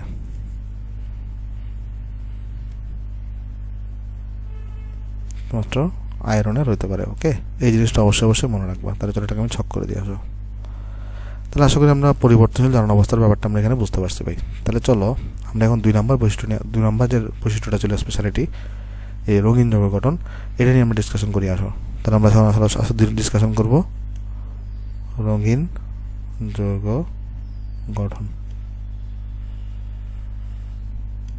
দেখো প্রথমে হচ্ছে তোমার রঙিন যৌগ কেন গঠন করে সেটা আমি ব্যাখ্যা করি তোমাকে। দেখো রঙিন যৌগ গঠন করার জন্য উদ্দেশ্য মানে এখানে আসলে ব্যাপারটা হচ্ছে, দেখো এই যে স্পেশালিটি তারা প্রদর্শন করতেছে, কী কী স্পেশালিটি, এই যে 4টে স্পেশালিটি, এদের জন্য মূলত দায়ী কিন্তু যে ডি অরবিটালটা যে ফাঁকা থাকে সেটাই, মানে সবগুলোর জন্যই দায়ী। কে বলতো, তোমার যে ডি অরবিটাল যে আংশিকভাবে পূর্ণ থাকে এটাই হচ্ছে মেইন দায়ী এখানে, ওকে।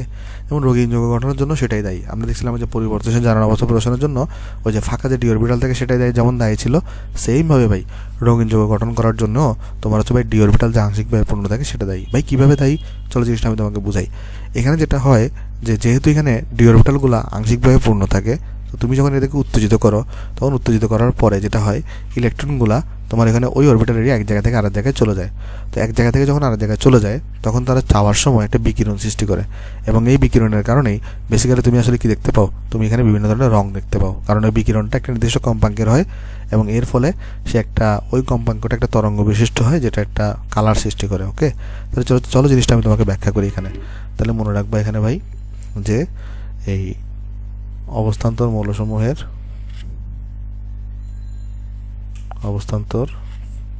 মৌল, চলো আমি জিনিসটাকে তোমাকে বুঝাই, তারপর আমি তোমাকে জিনিসটা ধরে লিখে দিয়ে আসো, তাহলে তোমার আরও জিনিসটা ক্লিয়ার হবে, ওকে। আচ্ছা, তো আমি তো তোমাকে একটা এক্সাম্পল দিয়ে বুঝাই। ধরো আমি কপারের এক্সাম্পল দিয়ে তোমাকে বোঝাচ্ছি। ধরো কপার, দেখো কপার, আচ্ছা, তো কপার আয়নিক অবস্থায় কীরকম থাকে, কপার 2+ আকারে থাকে। তাহলে তুমি যদি ইলেকট্রোবিন্যাসটা দেখো তাহলে এটা যেটা হয় 1s2 2s2 2p6 3s2 3p6 4s2 3d9। তো এখানে আচ্ছা, এখানে তো 4s1 আর 3d10 হয়। 4s1 কপারের ক্ষেত্রে কত হয়, 4s1 আর 3d10 হয়। কিসের ক্ষেত্রে ভাই, কপারের ক্ষেত্রে। কিন্তু এখানে কপার 2+ দিচ্ছ, তাই না ভাই? তো কপার 2+ মানে 2টা ইলেকট্রন অভাব, তাহলে এটা একটা চলে যাবে এখান থেকে আর এখান থেকে একটা আউট হবে। তাহলে কপার 2+এ কয়টা ইলেকট্রন থাকবে, 4s0 আর 3d9 হয়ে যাবে। তাহলে কপার 2+এর ইলেকট্রোবিন্যাস কীরকম, 4s0 আর 3d9। আমি তোমাকে জিনিসটা আরেকবার বোঝাই বলি। দেখো নর্মালি কপারের ইলেকট্রোবিন্যাসে কী হয় ভাই, লাস্টে 4s1 থাকে আর 3d10 থাকে।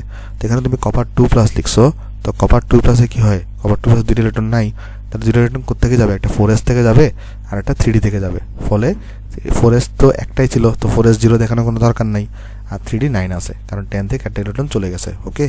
আশা করি জিনিসটা আমরা এখানে বুঝতে পারছি। তো এখানে চলো আমরা একটু করে এই জিনিসটাকে আঁকার চেষ্টা করি, এই 3d9 অবস্থাটাকে আঁকার চেষ্টা করি। দেখো 3d9 অবস্থাটা তুমি যদি আঁকার চেষ্টা করো, এখানে দেখো এখানে কি হয়, তাহলে এখানে তুমি 5টা একটা ব্লক আঁকো আগে। ধর এখানে আমরা একটা ব্লক আঁকছি, এই ব্লকের মধ্যে 5টা ঘর থাকে।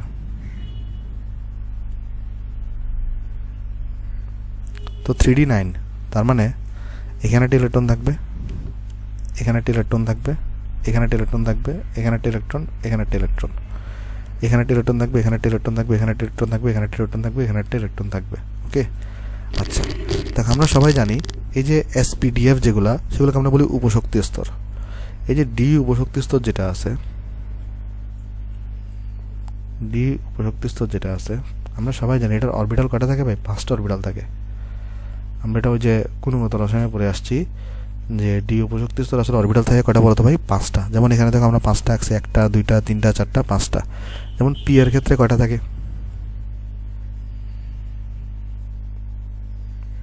পি উপশক্তি স্তরে আমরা সবাই জানি 3টা অরবিটাল থাকে। দাঁড়াও এক সেকেন্ড, পি উপশক্তি স্তরে আমরা সবাই জানি 3টা অরবিটাল থাকে। এবং তোমাকে যদি আমি লিখি এখানে যদি বলতে বলি যে এস উপশক্তি স্তরে কয়টা অরবিটাল থাকে, এগুলো তোমরা পড়ে আসছো সবাই, যে গুণগত রসায়নে আমরা সবাই জানি এসের মধ্যে একটা অরবিটাল থাকে। ওকে, আমরা সবাই জানি এস উপশক্তি স্তরে একটা অরবিটাল থাকে, শুধু এস উপশক্তি স্তরে একটা অরবিটাল থাকে। আর আমি তোমাকে যেটা জিজ্ঞেস করি এফ উপশক্তি স্তরে কয়টা অরবিটাল থাকে, এটাও আমরা সবাই জানি এফ উপশক্তি স্তরে কিন্তু 7টা অরবিটাল থাকে। এফ উপশক্তি স্তরে 7টা অরবিটাল থাকে। ওকে, 7। তাহলে জিনিসটা তো আমি তোমাকে ব্যাখ্যা করি একবার। এস উপশক্তি স্তরে আমরা সবাই জানি একটা অরবিটাল থাকে, পি উপশক্তি স্তরে 3টা অরবিটাল থাকে, ডি উপশক্তি স্তরে 5টা অরবিটাল থাকে এবং এফ উপশক্তি স্তরে 7টা অরবিটাল থাকে। এগুলো আমরা 9 পড়ছি এবং তোমার হচ্ছে ভাই গুণগত রসায়নও পড়ে আসছে। ওকে, তো এই আমাদের এখানে আলোচনার বিষয় এটা না। আমাদের এখানে আলোচনার বিষয়টা কি দেখো, আমাদের এখানে আলোচনার বিষয় হচ্ছে যে এই যে আমরা শুধু মধ্যে এখানে ডিটাকে নিয়ে আলোচনা করতেছি, এসপি ডিএফ এগুলো নিয়ে এখন সবগুলোকে নিয়ে আলোচনা করার দরকার নেই, শুধু আমরা শুধু এখন ডিকে নিয়ে আলোচনা করতেছি। তাহলে আমরা এখানে জানি দেখো গুণগত রসায়ন থেকে পড়ে আসছি যে ডি উপশক্তি স্তরে 5টা অরবিটাল থাকে। তো এই 5টা অরবিটালের নাম কি হয় আমরা কি জানি? ডি উপশক্তি স্তরে যে 5টা অরবিটাল থাকে এদের নাম কি হয় আমরা কি জানি? অবশ্যই জানি। D X X X Y D X Y হতে পারে, ডি ওয়াই জেড হতে পারে, তারপরে তোমার এখানে ডি জেড এক্স হয়, তারপর তোমার এখানে D X square minus Y square হয় এবং ডি জেড স্কোয়ার হয়। তাহলে জিনিসটা বুঝো, ডি অরবিটালে মানে ডি উপশক্তি স্তরে 5টা অরবিটাল থাকে, আর এই 5টা অরবিটালের নাম কি কি হয়? D X Y, D Y Z, D Z X, D X square minus Y square, D Z square হয়। এগুলো আমরা গুণগত রসায়নে পড়ে আসছি ভাই, যে ডি উপশক্তি স্তরে 5টা অরবিটাল থাকে এবং 5টা অরবিটালের নাম হচ্ছে এগুলা D X Y, D Y Z, D Z X, D X square minus Y square, D Z square. এবং আমরা এটাও জানি সাধারণ অবস্থায় এদের সবার শক্তি কি থাকে? সমান থাকে।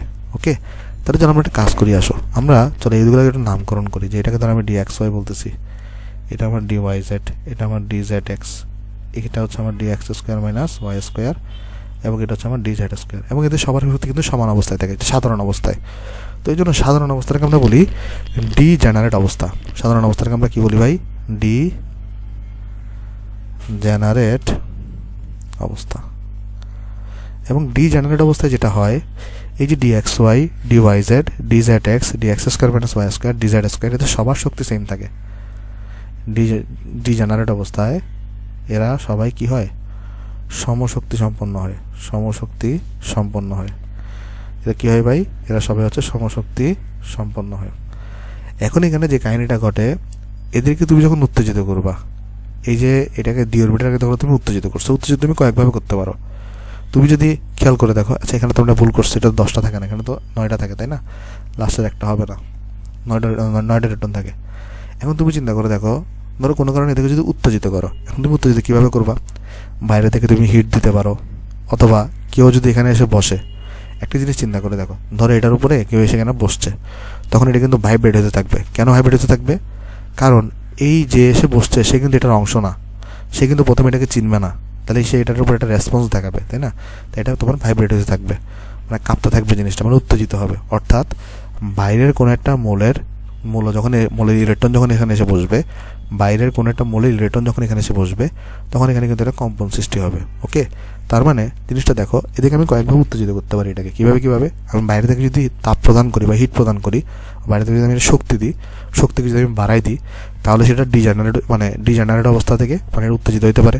অথবা আমি যদি কি একটা কাজ করি, যে এখানে যদি একটা ইলেকট্রন দান করে দিই বাইরে থেকে, এখানে যদি আমি একটা ইলেকট্রন দান করি, যদি এখানে একটা ইলেকট্রন ফাঁকা আছে, তাহলেও কিন্তু সেটা কী হতে পারে?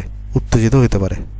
তাহলে তুমি এই ডি উপশক্তি স্তর যেটা আছে এটাকে বিভিন্নভাবে উত্তেজিত করতে পারো। কীভাবে? একটা ওয়ে হচ্ছে তুমি বাইরে থেকে হিট দাও, 2 নম্বর ওয়ে হচ্ছে তুমি বাইরে থেকে শক্তি দাও, 3 নম্বর ওয়ে হচ্ছে তুমি বাইরের কোনো একটা মৌল থেকে এখানে ইলেকট্রন দিয়ে দাও এটাকে। তখন যেটা হবে, এরা উত্তেজিত হয়ে যাবে। এরা যেই মুহূর্তে উত্তেজিত হবে, সেই মুহূর্তে এই ডিজেনারেট অবস্থাটা ভেঙে নন ডিজেনারেট অবস্থায় কনভার্ট হবে। তাহলে জিনিসটা আমি তোমাকে বুঝাই বলি। এখানে ছিল প্রথমে ডিজেনারেট অবস্থা, এটাকে তুমি যেই মুহূর্তে উত্তেজিত করবে, এখন উত্তেজিত তুমি কয়েকটা ওয়েতে করতে পারো। এটা হিট দিতে পারো, বাইরে থেকে শক্তি দিতে পারো। তো এই ডিজেনারেট অবস্থাকে তুমি যদি উত্তেজিত করো, তাহলে সেটা নন ডিজেনারেট অবস্থায় কনভার্ট হয়ে যাবে। আর নন ডিজেনারেট অবস্থায় কনভার্ট হলে যেটা হয়, এরা সবাই প্রথমে সমশক্তি সম্পন্ন ছিল না, উত্তেজিত হওয়ার পরে এই দুইটার শক্তি বেড়ে যাবে এবং এই দুইটার শক্তি একটু কমে যায়, বা এরা সেম লেভেল, এরা আসলে সেম লেভেলে থাকে, কিন্তু এদেরকে উত্তেজিত করা মানে উত্তেজিত তুমি একসাথে সবাইকে তো করতে পারবে না, তাই না? যেমন এটাকে উত্তেজিত করছো, এটাকে উত্তেজিত করানোর কারণে এটাও তোমার প্রভাবিত হয়েছে, ফলে এদের এনার্জি একটু বেড়ে যাবে, এদের এনার্জি আগের মতোই থাকবে। তাহলে যেটা হবে এখানে, তখন দুইটা লেয়ার তৈরি হবে এখানে, তখন ধরে কী তৈরি হবে, লেয়ার তৈরি হবে। একটা লেয়ার থাকবে এখানে 3টা নিয়ে, আরেকটা লেয়ার থাকবে এখানে 2টা নিয়ে। আমি তোমাকে সব বোঝাচ্ছি ভাই, টেনশন নিও না। এগুলো প্রথম প্রথম হয়তো পড়তেছো, তাই তোমার কাছে একটু ঝামেলা লাগতে পারে, কিন্তু এগুলো ইজি জিনিস, একদম দুনিয়ার ইজি জিনিস এগুলো। দেখো আমি তোমার দেখাই, জিনিসটা ভালো করে বুঝো। এখানে এখানে একটা ইলেকট্রন দরকার, রাইট? তোমার হচ্ছে অষ্টক ফিল মানে অষ্টক না, যে একদম পূর্ণ করার জন্য, ওকে? দেখুন এটাকে তুমি এটা নর্মাল অবস্থায় আছে, তাহলে এটাকে নর্মাল অবস্থাটাকে আমরা বলি ডিজেনারেট অবস্থা। তো এটাকে আমি উত্তেজিত করতে যাচ্ছি। উত্তেজিত আমি কয়েকটা ওয়েতে করতে পারি। আমি চাইলে এটাকে হচ্ছে বাইরে থেকে হিট দিতে পারি, বাইরে থেকে শক্তি দিতে পারি, বা অন্য কোনো একটা মৌলের ইলেকট্রনকে এখানে দান করতে পারি, তখন সেটা উত্তেজিত হবে। এখন যদি এটাকে আমি উত্তেজিত করি, তখন সেটা যেটা হবে, আমি এটাকে উত্তেজিত করছি না, এটার প্রভাবে এটার পাশে কিন্তু এটা আছে, তাহলে এটা একটু উত্তেজিত হয়ে যাবে, ফলে এদের এনার্জি একটু বেড়ে যাবে। আর এদের এনার্জি, এই তিনটার এনার্জি আগের মতো রয়ে গেছে, তাই এদের এনার্জি আগের মতো রয়ে যাবে, এদের এনার্জি একটু বেড়ে যাবে। তাহলে এখন অবস্থাটা কীরকম হবে বলো তো? এখানে অবস্থা হবে এরকম, এখানে 2টা, এখানে একটা, এখানে এরকম আগের মতো, ওকে? তাহলে এইটা কোনটা? এটা হচ্ছে dx square minus Y square. এটা কোনটা? dz square. এটা হচ্ছে তোমার dxy, এটা তোমার dyz, এটা তোমার dzx। দেখো তাহলে কাহিনী যেটা হয়েছে, আমি এটাকে উত্তেজিত করার ফলে এখানে যেটা হবে, আমি এটাকে উত্তেজিত করার ফলে এখানে 2টা লেয়ার তৈরি যাবে। মানে আগে যাদের শক্তি সবার সমান ছিল, এখন এদের মধ্যে একটা শক্তির ডিফারেন্স ঘটবে। এই যে এটা, এদের মধ্যে একটা কী তৈরি হবে, একটা শক্তির ডিফারেন্স তৈরি হবে। এদের দুজনের মধ্যে একটা শক্তির ডিফারেন্স তৈরি হবে, ওকে? কিন্তু এরা কিন্তু আগে ডিজেনারেট অবস্থায়, তোমার এখানে কী ছিল, সমশক্তি সম্পন্ন ছিল স্বাভাবিক অবস্থায়। ডিজেনারেট অবস্থা মানে স্বাভাবিক অবস্থা। কিন্তু যখন তুমি এদিকে উত্তেজিত করবা, উত্তেজিত করার পরে এরা আসলে 2টা লেয়ারে কনভার্ট হয়ে যাবে, তখন এই অবস্থাটাকে আমরা বলি নন ডিজেনারেট অবস্থা। নন ডিজেনারেট অবস্থা। তার জিনিসটা তোমাকে আরেকবার বুঝে আমি, প্রথমে যখন তোমার একটা এই যে কপার ছিল, কপার 2+, এটা নর্মাল অবস্থায় ছিল, যেটাকে আমরা বলি ডিজেনারেট অবস্থা।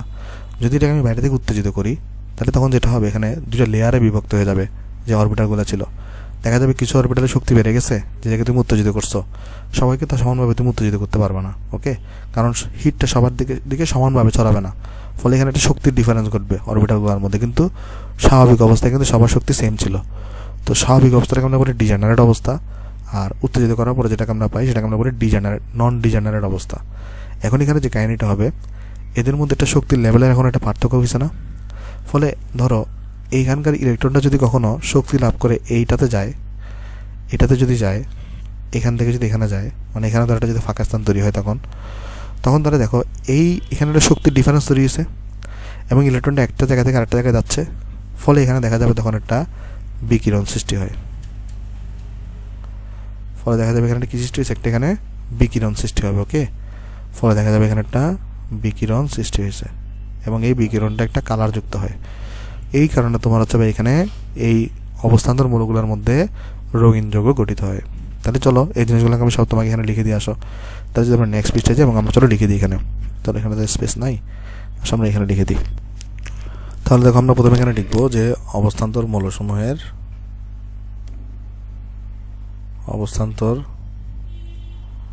মৌলসমূহের ডি অরবিটাল আংশিক পূর্ণ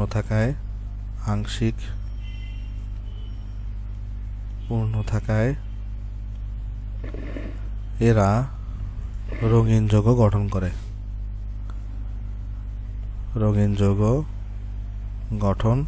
করে। এটা তো একটা জেনারেল একটা লাইন লিখলাম, ওকে? তাহলে এখানে আমরা এবার বলবো যে ডি অরবিটালে বা ডি অপশক্তি স্তরে 5টি অরবিটাল থাকে, যারা হলো dxy, dyz, dzx, dx square minus Y square এবং dz স্কোয়ার। সাধারণ অবস্থায় সাধারণ অবস্থায় এরা সমশক্তি সম্পন্ন থাকে, সমশক্তি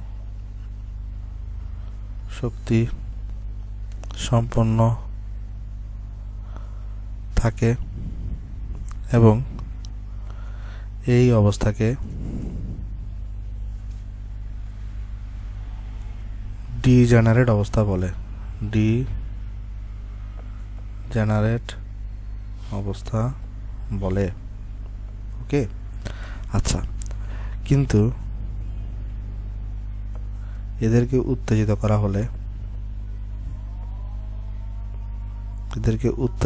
হলে অরবিটালগুলোর মধ্যে, সমশক্তি সম্পন্ন অরবিটালগুলোর মধ্যে সমশক্তি সম্পন্ন অরবিটালগুলোর মধ্যে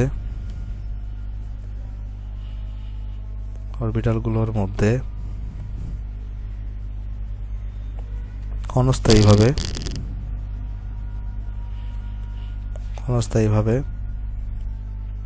কারণ যতক্ষণ উত্তেজিত করবে ততক্ষণই এই শক্তির ব্যবধান থাকবে। ক্ষণস্থায়ীভাবে একটি শক্তির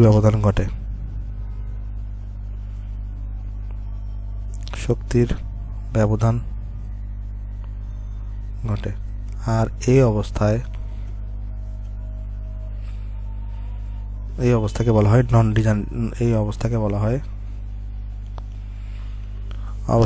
হয় নন ডিজেনারেট অবস্থা।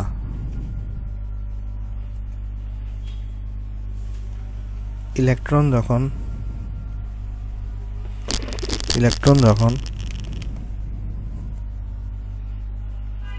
নিম্ন শক্তির অরবিটাল হতে উচ্চ শক্তির অরবিটালে যাওয়ার চেষ্টা করে, শক্তির অরবিটাল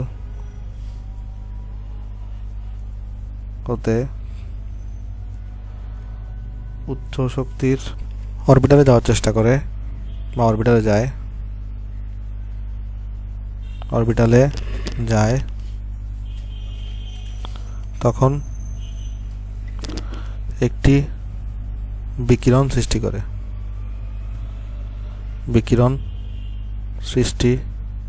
করে যা হচ্ছে আমাদের চোখে তোমার হচ্ছে ভাই একটা ওই কি বলবো, এটা দর্শন মানে একটা রং সৃষ্টি, মানে রং আমরা এটাকে একটা কালার হিসেবে দেখতে পাই আর কি। ওকে, মানে যেটা হয়, ইলেকট্রন যখন তোমার নিম্ন শক্তির অরবিটাল থেকে বা উচ্চ শক্তি থেকে যখন নিম্ন শক্তির অরবিটালে যায় বা নিম্ন শক্তি থেকে যখন উচ্চ শক্তির অরবিটালে যায়, তখন আসলে একটা বিকিরণ সৃষ্টি করে।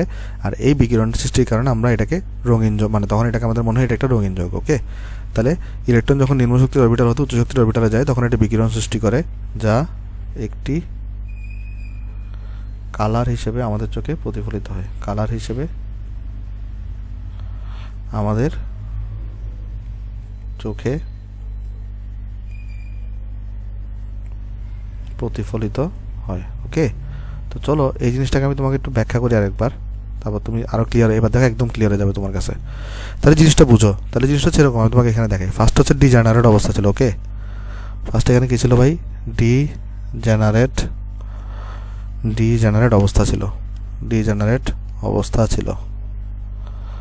এখন এটা হচ্ছে আমি তোমার বাইরে থেকে হিট দিছি বা তোমার হচ্ছে বাইরে থেকে উত্তেজিত করছি। উত্তেজিত আমি কয়েকভাবে করতে পারি। লিগ্যান্ড, মানে একটা জিনিস আছে টার্ম আছে লিগ্যান্ড। এই লিগ্যান্ড আমি এখন ইউজ করতেছি না, আমি একটু পরে ইউজ করবো। যদি এটাকে যদি আমি বাইরে থেকে যদি উত্তেজিত করি, লিগ্যান্ড কী জিনিস আমি একটু পরে বোঝাবো। তো যেটাকে যদি আমি উত্তেজিত করি বেসিক্যালি, তখন যেটা হবে, এখানে একটা নন ডিজেনারেট অবস্থা তৈরি হবে। উত্তেজিত করলে এখানে একটা নন ডিজেনারেট অবস্থা তৈরি হবে। ওকে, এখানে কি তৈরি হবে? এখানে তৈরি হবে তোমার নন ডিজেনারেট অবস্থা। নন ডিজেনারেট অবস্থা তৈরি হবে। এখানে তোমার একটা নন ডিজেনারেট অবস্থা তৈরি হবে। আর এই নন ডিজেনারেট অবস্থা মানে কি? এখানে কিন্তু সবার শক্তি সেম। এই যে ডিজেনারেট অবস্থা কিন্তু সব অরবিটালের শক্তি কিন্তু সেম। এখানে কিন্তু সবগুলো অরবিটালের শক্তি কিন্তু সেম না, ফলে শক্তির এখানে কিন্তু ডিফারেন্স আছে। ওকে, তাহলে এখানে কিন্তু কোনো শক্তি ডিফারেন্স নাই। এখানে কিন্তু ডেল্টা ই এটা কিন্তু ইকুয়াল টু 0। কিন্তু এখানে কিন্তু শক্তি ডিফারেন্স আছে, তার মানে delta E not equal to 0। এর ফলে ইলেকট্রন যখন মানে একটা অরবিটাল থেকে যখন আরেকটা অরবিটালে যায় তখন তারা একটা কী তৈরি করে, একটা বিকিরণ তৈরি করে। যেমনটা আমরা এখানে দেখাইছি যে ধরো এখানে তোমার 2টা আছে আর এখানে ধরো তোমার 3টা আছে। ওকে, এখানে ধরো তোমার 3টা আছে। তাহলে এখানে যেটা হবে, ধরো এটা কপারেরটা দিয়ে বোঝাচ্ছি আমি, এখানে ধরো ফিল আপ করা আছে সব, এখানে ধরো একটা আছে। তাহলে ইলেকট্রন যখন তোমার এখান থেকে যখন এখানে যাবে, ইলেকট্রন যখন তোমার এখান থেকে ধরো যখন এখানে যাবে, মানে নিম্ন থেকে যখন উচ্চতে যাবে, তখন এখানে কী তৈরি হবে, একটা বিকিরণ তৈরি হবে। ওকে, তখন এখানে একটা কী তৈরি হবে, একটা বিকিরণ তৈরি হবে। এই বিকিরণটা কী হবে, আমাদের চোখে প্রতিফলিত হবে। এটা যদি আমাদের চোখ হয়, ধরো এটা আমাদের চোখ, তো এটা হচ্ছে আমাদের চোখে প্রতিফলিত হবে। চোখে প্রতিফলিত হলে এটাকে আমরা একটা মানে রঙিন একটা বর্ণ দেখবো আমরা এখানে। ওকে, এভাবে আমাদের কাছে মনে হবে কি যে হচ্ছে যে এই যারা অবস্থান্তর মৌল তারা আসলে এভাবে হচ্ছে রং সৃষ্টি করে। তাহলে দেখো একটা জিনিস, এখন তুমি বলতে পারো যে ভাই তাহলে অবস্থান্তর মৌল যারা না, তারা যে রং সৃষ্টি করে না সেটা আমরা কীভাবে বুঝবো? একটা জিনিস দেখো, যদি অবস্থান্তর মৌল না হয়, যদি অবস্থান্তর মৌল না হয়, যদি অবস্থান্তর মৌল না হয় তাইলে কী হবে দেখো। তাই দেখো যেটা হবে, ধরো তুমি বললা ভাই এরা অবস্থান্তর মৌল না, সাপোজ আপনি জিঙ্ক 2+ দিয়ে বোঝান, জিঙ্ক 2+। এদের যদি ইলেকট্রন দেখো 1s2 2s2 2p6 3s2 3p6 4s0 থাকবে, 3d10 থাকবে, রাইট? তো 3d10 মানে কি, এখানে 5টাই হচ্ছে তোমার ফিল আপ করা থাকবে, 5টাই এখানে ফিল আপ করা থাকবে, 1 2 3 4 5। ওকে, তাহলে 3d10 মানে এখানে কিন্তু 5টাই কিন্তু এখানে ফিল আপ করা আছে। ভালো কথা, এটা ফার্স্টে ধরো তোমার এখানে ডিজেনারেট অবস্থায় আছে। এখন তুমি ধরো এটাকে উত্তেজিত করছো, ধরো তুমি এটাকে উত্তেজিত করছো। ওকে, এখন উত্তেজিত যখন করবা, ধরো এখানে দুটো পার্টে ভাগ হয়ে গেল, ধরো এটা dxy, এটা ধরো dyz, এটা ধরো dzx, এটা ধরো তোমার dx² - y², এটা ধরো তোমার dyz²। উত্তেজিত করার কারণে ধরো দুটো লেয়ার তৈরি হয়েছে,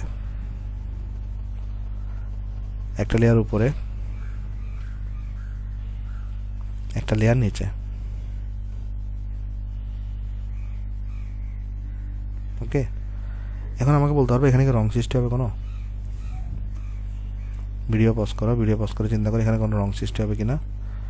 এখানে কিন্তু কোনো রং সৃষ্টি হবে না। কেন? কারণ সবগুলো অরবিটাল হচ্ছে ইলেকট্রন দ্বারা ফিল আপ করা, সবগুলো অরবিটাল এখানে ইলেকট্রন দ্বারা ফিল আপ করা।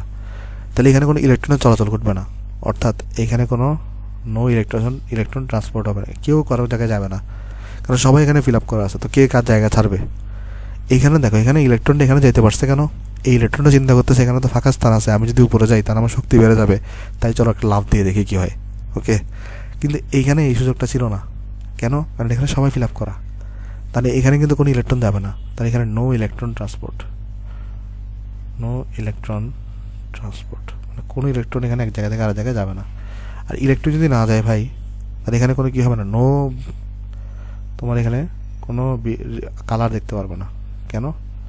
কারণ এখানে কোনো রিফ্লেকশনই হবে না, কোনো বিকিরণই তৈরি হবে না, এখান থেকে কোনো কী তৈরি হবে না, বিকিরণ তৈরি হবে না। বিকিরণ কেন তৈরি হয়? যখন একটি ইলেকট্রন যখন বিকিরণ কেন তৈরি হয় দেখো, যখন একটি ইলেকট্রন যখন এক জায়গা থেকে আরেক জায়গায় যায় তখন সে তরঙ্গ আকারে যায়, যেই তরঙ্গের একটা তোমার কম্পাঙ্ক থাকে, ওই কম্পাঙ্কের কারণে একটা বিকিরণ তৈরি হয়, সেই বিকিরণ তোমার চোখে ধরা পড়ে। কিন্তু এখানে তো ইলেকট্রন যাচ্ছেই না, তাহলে কোনো বিকিরণই সৃষ্টি হবে না, তাই তোমার কোনো কালারে দেখতে পারবে না। ওকে, তাই এই জন্যই অবস্থান্তর মৌলগুলোই শুধুমাত্র রঙিন যৌগ গঠন করে।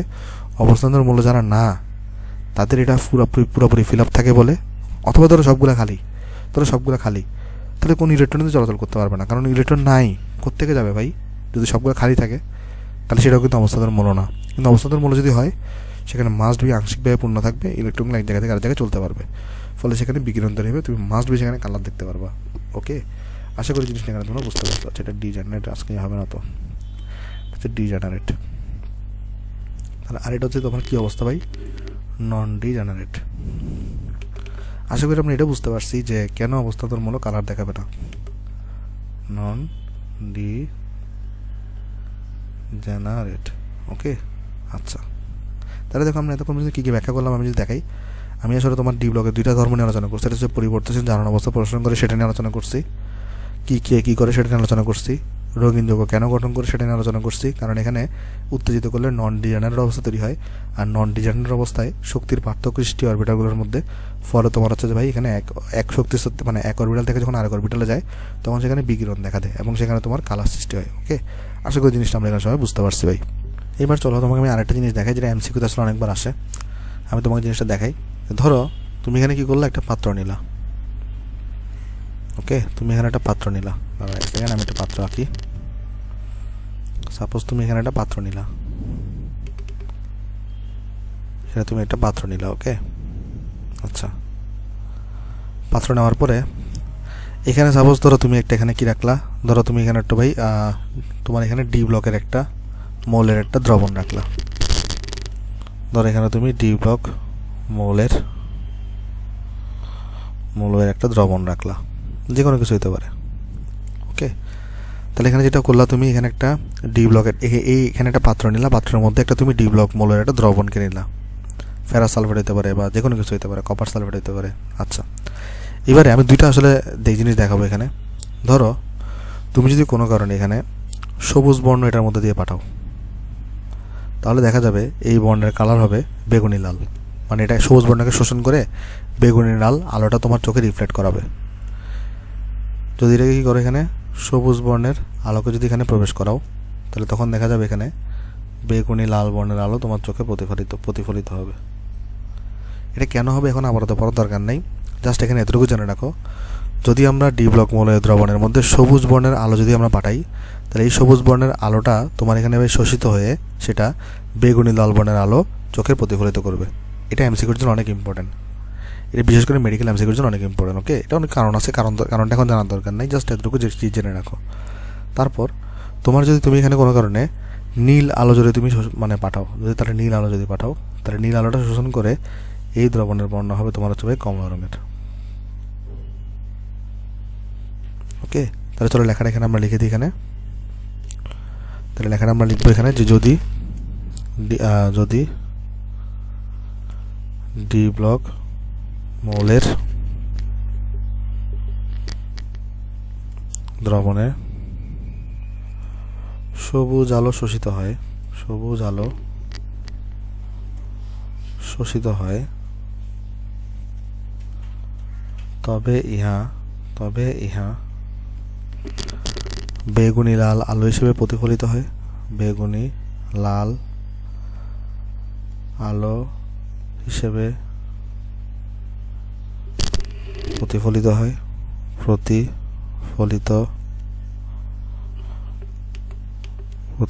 হয়। আর যদি ডি ব্লক মৌলের দ্রবণে নীল আলো শোষিত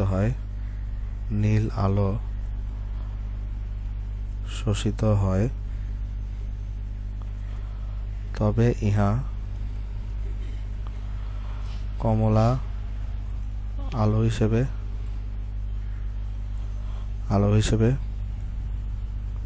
প্রতিফলিত হয়। ওকে, আশা করি জিনিসটা আমরা এখানে বুঝতে পারছি ভাই। তাহলে আমাদের এই জিনিসটা একটু আমাদের এখানে মনে রাখতে হবে। আচ্ছা, তো এখন আমরা চলো দেখার চেষ্টা করি যে ডি ব্লক মৌলের, আমরা তো এখানে পড়ে আসছি রঙিন যৌগ গঠন করে, এবং আমরা এটাও পড়ছি যে ডি ব্লকের মৌলের মধ্যে যদি আমি সবুজ আলোকে যদি আমি এখানে সাপ্লাই করি, তাহলে যখন দেখা যাবে বেগুনি লাল বর্ণের আলো প্রতিফলিত হবে, নীল আলো সাপ্লাই করলে কমলা রঙের আলো প্রতিফলিত হবে। তাহলে আমরা এখন চলো দেখার চেষ্টা করি আসলে ওই যে আয়ন যারা আছে তারা কী কালার দেখায়, তারা স্পেশালি কী কালার দেখায়, চলো এটা আমাদের জানা দরকার। তাহলে চলো আমরা এখানে টপিকটার নাম দিই যে বিভিন্ন ধাতব আয়নের বর্ণ। এটা এমসিকিউ তোমাকে দিতে পারে, এই জন্য শিখে রাখা দরকার। বিভিন্ন ধাতব আয়নের বর্ণ।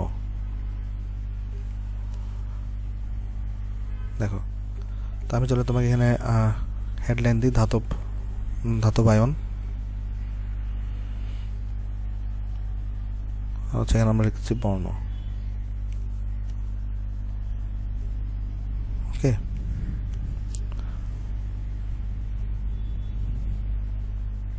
ওকে ভাই, তাহলে চলো তোমাকে আমি দেখাই জিনিসটা।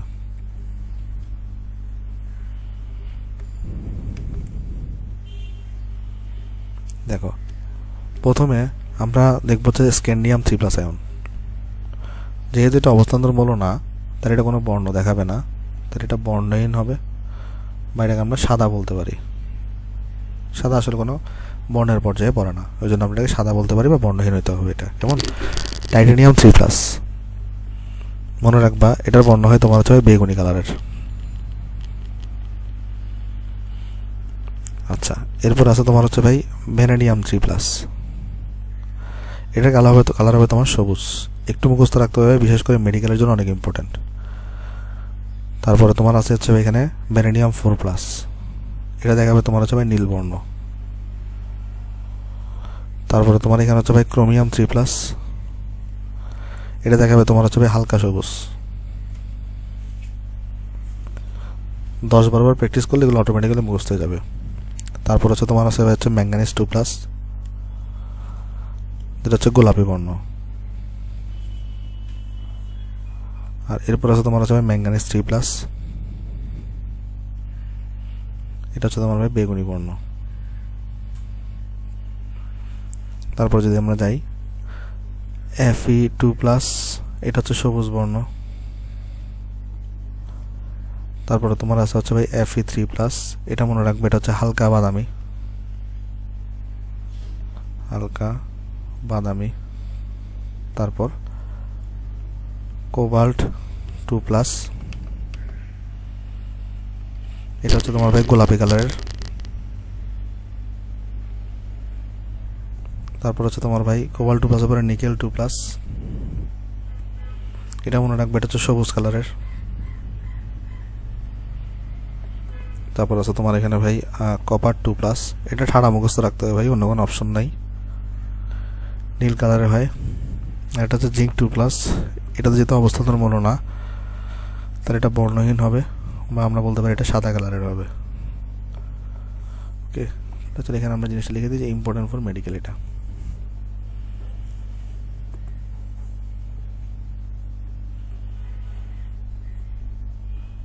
Important for.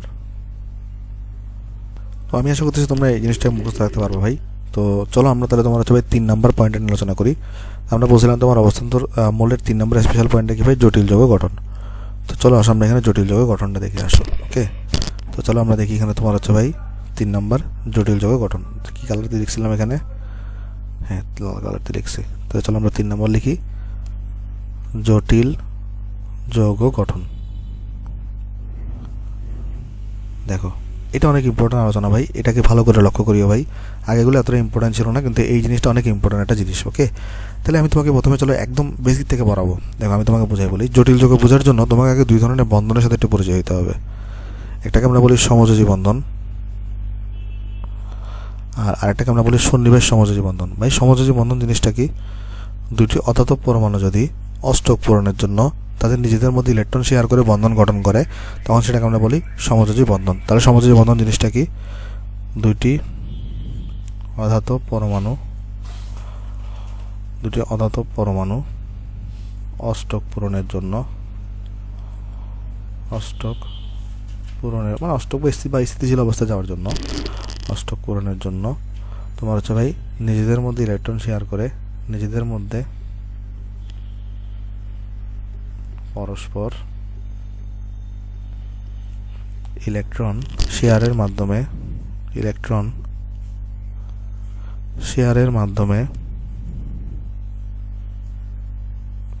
যে বন্ধন গঠন করে তাকে সমযোজী বন্ধন বলে। একটা জিনিস বলি ভাই, এই যে সমযোজী বন্ধন, আয়নিক বন্ধন, সন্নিবেশ সমযোজী বন্ধন, এগুলো আমরা ডিটেলস আলোচনা করবো, একদম ডিটেলস হবে, কিন্তু এখন না। এখন যতটুকু লাগবে আমি ততটুকুই পড়াবো। আমরা আর 2-3টা লেকচার পরেই এগুলো নিয়ে আমরা ডিটেলস আলোচনা করবো। ওকে, জাস্ট আমরা এখন যতটুকু দরকার ততটুকু আমরা পড়তেছি। তাহলে সমযোজী বন্ধন জিনিসটা কি? ধরো একটা তুমি ক্লোরিনকে নিছো, একটা ক্লোরিনে কয়টা ইলেকট্রন থাকে? 7টা ইলেকট্রন থাকে সর্বশেষ শক্তি স্তরে। ধরো আরেকটা ক্লোরিন, এরও 7টা থাকে, তো এরও আছে 7টা, এরও আছে 7টা। তখন এটা যেটা করে, এদের একটা ইলেকট্রন এ দে, একটা ইলেকট্রন এ দে। জিনিসটা বুঝো, এখানে 7টা ইলেকট্রন থাকে। আমি সর্বশেষ শক্তি স্তরগুলোকে শুধু আঁকতেছি। চলো একটা কাজ করি আমরা, এখানে এগুলোকে আমি ডিফারেন্ট কালার দিয়ে দেখাই। এটাকে কালো দেখাইছি, তো এগুলো লাল দিয়ে দেখাই। আসো, জিনিসটা বুঝো। এখানে আমাদের জিনিসটা কীভাবে আমি তোমাকে বুঝাই বলি। ধরো আমরা সবাই জানি ক্লোরিনের সর্ববহিষ্ঠ শক্তি স্তরে কয়টা ইলেকট্রন থাকে? 7টা ইলেকট্রন থাকে। তাহলে এই ক্লোরিনটার দেখো দুইটা একটা 7টা ইলেকট্রন আছে, আর এটারও দুইটা একটা 7টা ইলেকট্রন আছে। তো এই ইলেকট্রন দুইটাকে, এই যে দেখো, এইটা একটা ইলেকট্রন এখানে শেয়ার দিছে, এইটা একটা ইলেকট্রন এখানে শেয়ার দিছে। এই শেয়ারের মাধ্যমে তখন এদের মধ্যে নিজেদের মধ্যে বণ্টিত হওয়ার মাধ্যমে দেখো এরও কিন্তু তাহলে 8টা হয়ে গেছে। এরও কিন্তু এখন 8টা হয়ে গেছে, অষ্টক কিন্তু ফিল আপ হয়ে গেছে। তার মানে এই যে ইলেকট্রন দুজনে কিন্তু শেয়ার করছে, এই দুজন ইলেকট্রন শেয়ারের মাধ্যমে যে বন্ধনটা গঠিত হয়েছে, এই বন্ধনটাকে আমরা কি বলবো এখানে? এই বন্ধনটাকে আমরা বলি তোমার হচ্ছে ভাই সমযোজী বন্ধন। ওকে, তাহলে সমযোজী বন্ধনে যেটা হয়, যে দুইটা পরমাণু সমযোজী বন্ধন গঠন করবে। ধরো এখানে ক্লোরিন গঠন করছে, এও কিন্তু ইলেকট্রন শেয়ার দিছে, এও কিন্তু ইলেকট্রন শেয়ার দিছে, মানে দুইজনই এখানে ইলেকট্রন শেয়ারে অংশগ্রহণ করছে, দুইজনই কিন্তু দিছে। এটা যদি দুইটা অদত্ত পরমাণুর মধ্যে দুইজনই ইলেকট্রন শেয়ার করে নিজেদের মধ্যে, তখন সেটাকে আমরা বলি সমযোজী বন্ধন। তাহলে এখন সন্নিবেশ সমযোজী বন্ধন জিনিসটা কি? সন্নিবেশ সমযোজী বন্ধনও এক প্রকারের সমযোজী বন্ধন। সন্নিবেশ সমযোজী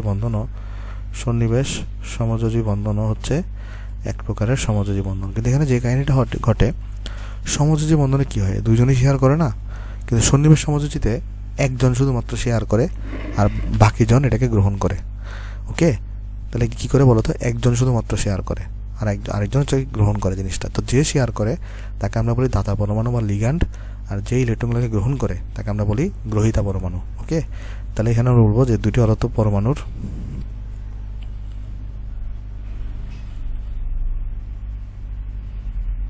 অষ্টক পূরণের জন্য যদি একটি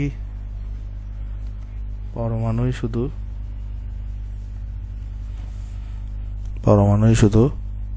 ইলেকট্রন দান করে এবং অপর পরমাণু যদি শুধু সেই ইলেকট্রনকে গ্রহণ করে, অপর পরমাণু যদি শুধুমাত্র ওই ইলেকট্রনকে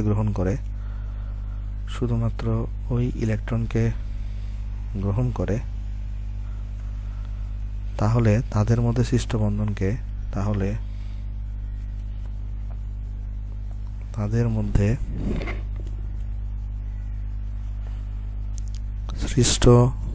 বন্ধনকে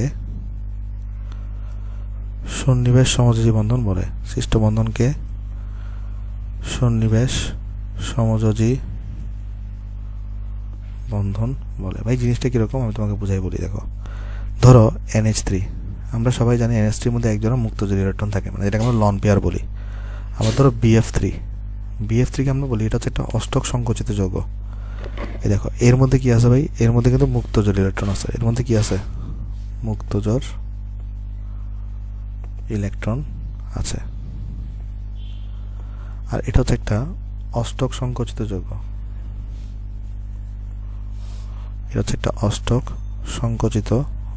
ভাই অষ্টক সংকোচিত যৌগ বলতে কি বোঝায়? তুমি যদি BF3কে আঁকার চেষ্টা করো, ধরো BF3কে যদি আঁকার চেষ্টা করো, তাহলে এদের মধ্যে সিঙ্গেল বন্ড থাকবে একটা করে। আর আমরা সবাই জানি একটা বন্ডে 2টা ইলেকট্রন থাকে। একটা বন্ডে কয়টা ইলেকট্রন থাকে? 2টা ইলেকট্রন থাকে। তাহলে দেখো তো এই বোরনের তাইলে কয়টা ইলেকট্রন হলো কেন্দ্রীয় বোরনের? টোটাল ইলেকট্রন হলো কিন্তু 6টা।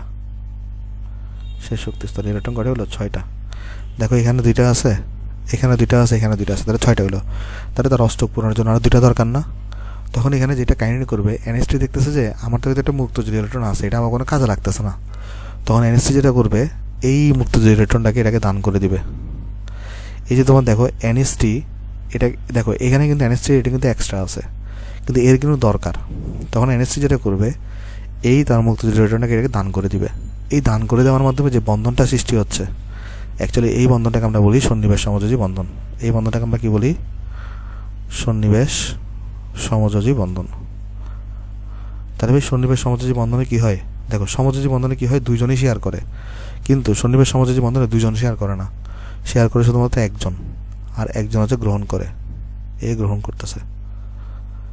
তাহলে এটাকে আমরা বলি সন্নিবেশ সমযোজী বন্ধন। এখন সন্নিবেশ সমযোজী বন্ধনের মধ্যে যে দান করে, যে হচ্ছে দান করে, যেমন এটাকে আমরা বলি লিগ্যান্ড বা দাতা পরমাণু। এটাকে আমরা কি বলি ভাই? লিগ্যান্ড বা দাতা পরমাণু। তাহলে যে দান করে, যে দান করে তাকে আমরা বলি দাতা পরমাণু বা লিগ্যান্ড। ওকে। আর যে গ্রহণ করে, যে গ্রহণ করে তাকে আমরা বলি গ্রহিতা পরমাণু। এগুলো নিয়ে আমরা ডিটেলসে পড়বো ভাই, জাস্ট এখানে যতটুকু দরকার আমরা ততটুকু আলোচনা করতেছি। তাহলে এখন আমাকে একটু জিনিস বলো তো, লিগ্যান্ড কি জিনিস ভাই? লিগ্যান্ড হচ্ছে যে সন্নিবেশ সমযোজী বন্ধনে যে ইলেকট্রন দান করবে তাকে আমরা কি বলি ভাই? তাকে আমরা বলি তোমার হচ্ছে ভাই লিগ্যান্ড বলি।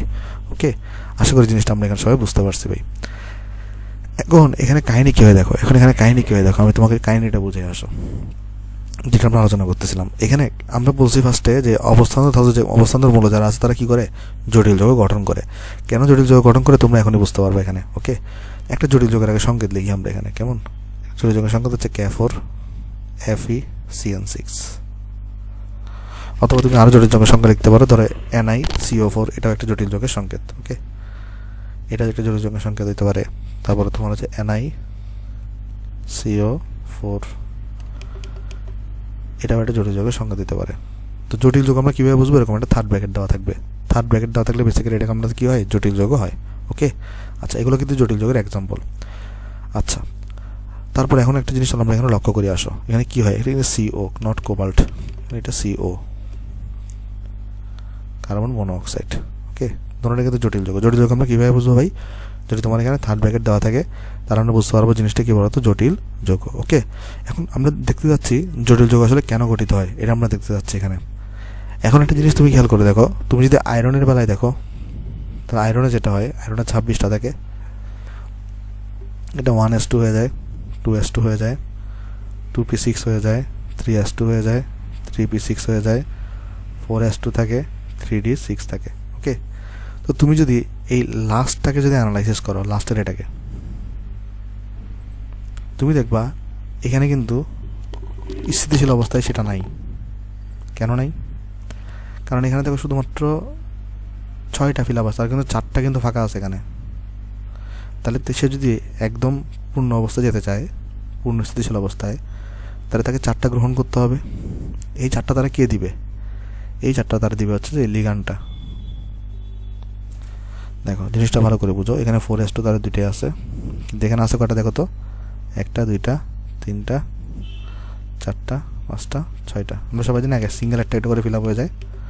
একটা দেখো, একটা একটা একটা একটা একটা পরে একটা ফিল আপ হয়। ওকে, তাহলে এটা হচ্ছে 3d6, এটা হচ্ছে তোমার এখানে 4s2।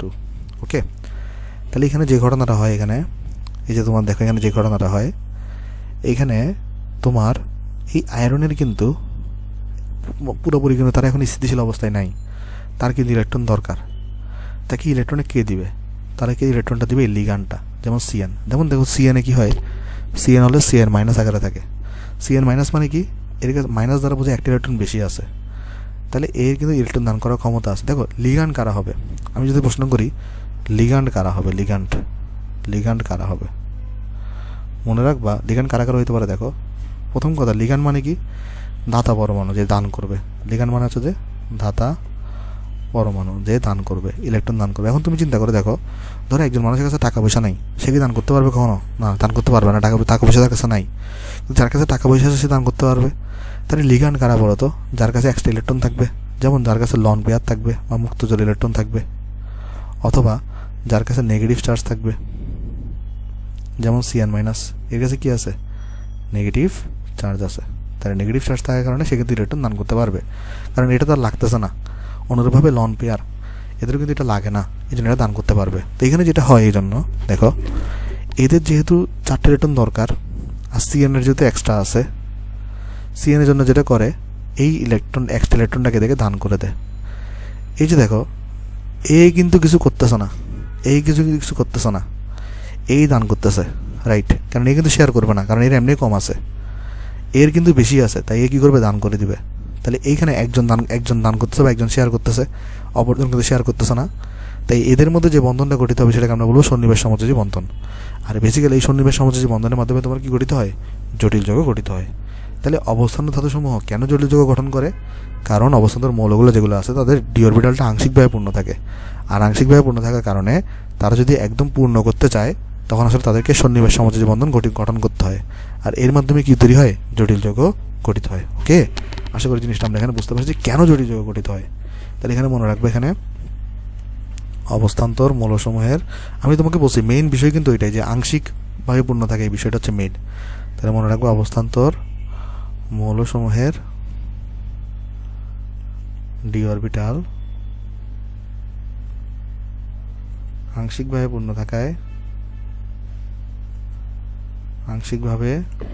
পূর্ণ থাকায় ইহা স্থিতিশীল অবস্থায় যাওয়ার জন্য ইলেকট্রন প্রয়োজন, স্থিতিশীল অবস্থায় যাওয়ার জন্য ইলেকট্রন প্রয়োজন। এই ক্ষেত্রে লিগ্যান্ডসমূহ ইলেকট্রন শেয়ারের মাধ্যমে সন্নিবেশ সমযোজী বন্ধন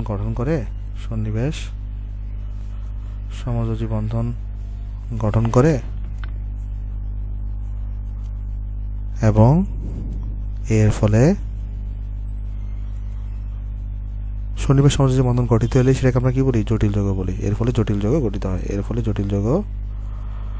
গঠিত হয়। তাহলে তোমাকে যদি কেউ কোশ্চেন করে যে কেন অবস্থান্তর মৌলগুলা জটিল যৌগ গঠন করে, এর কারণ হচ্ছে ভাই অবস্থান্তর মৌলসমূহের ডি অরবিটালগুলো আংশিকভাবে পূর্ণ থাকে, তারা কিন্তু স্থিতিশীল হতে চায়, এই জন্য তাদের ইলেকট্রন প্রয়োজন।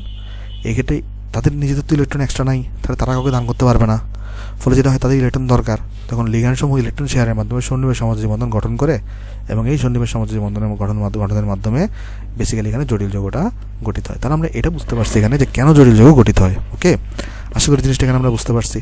আচ্ছা, তাহলে চলো এখানে FeCN6, এই 6 দ্বারা কি বোঝাচ্ছে, বা NiCO4, এই 4 দ্বারা কি বোঝাচ্ছে আমরা বোঝার চেষ্টা করি।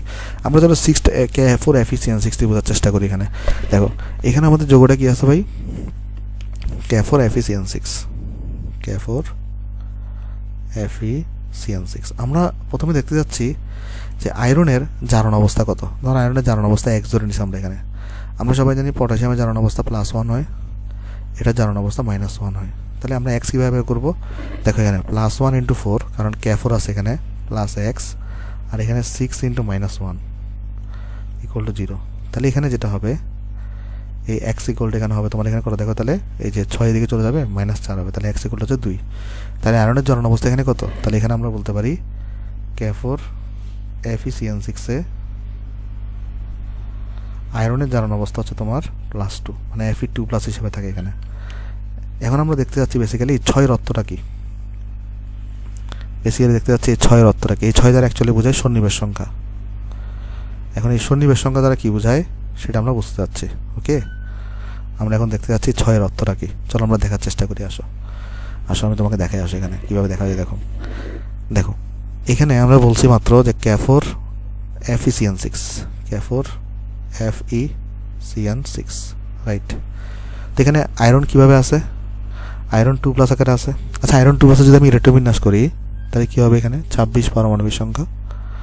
তাহলে এখানে হবে 1s2, 2s2, 2p6, 3s2, 3p6, 4s0, কারণ 2টা নাই, আর এখানে হবে 3d6। ওকে, তাহলে আমি যদি শুধু লাস্ট শক্তিস্তরটাকে নিয়ে যদি কাজ করি, লাস্টেরটাকে নিয়ে দেখুন এখানে কী হবে, লাস্টেরটাকে নিয়ে যদি কাজ করি তাহলে যেটা হবে, এখানে D5 থাকবে তোমার, তাহলে মানে 5টা তোমার ডি অরবিটাল থাকবে এখানে, ডি এর এখানে ডি উপযুক্ত স্তরে 5টা অরবিটাল থাকবে এখানে, 2, এখানে 3, আর এখানে অ্যাসেট থাকবে একটা, রাইট। এখানে একটা জিনিস মনে রাখবা, সেটা হচ্ছে যে ভাই তোমার যখনই লিগ্যান্ডের সাথে যুক্ত হবে তখনই তোমার এখানে অবস্থান্তর মৌলের যে বিজোড় ইলেকট্রনগুলো থাকবে তারা তাদের অরবিটালগুলো খালি করে পূর্ববর্তী অরবিটালে অবস্থান নেয়, ওকে, এবং যুগল ইলেকট্রন হিসেবে স্থান নেয়। তাহলে চলো এখানে একটা আমরা ইম্পর্টেন্ট পয়েন্ট একটা তোমাকে আলোচনা করি। আমি এখানে একটা নোট লিখে দিই, এখানে একটা জিনিস মনে রাখবা ভালো করে ভাই, সেটা হচ্ছে ভাই তোমার এখানে এই অবস্থান্তর মৌলসমূহ তোমার এখানে ভাই লিগ্যান্ডের সাথে যুক্ত হওয়ার সময় বিজোড়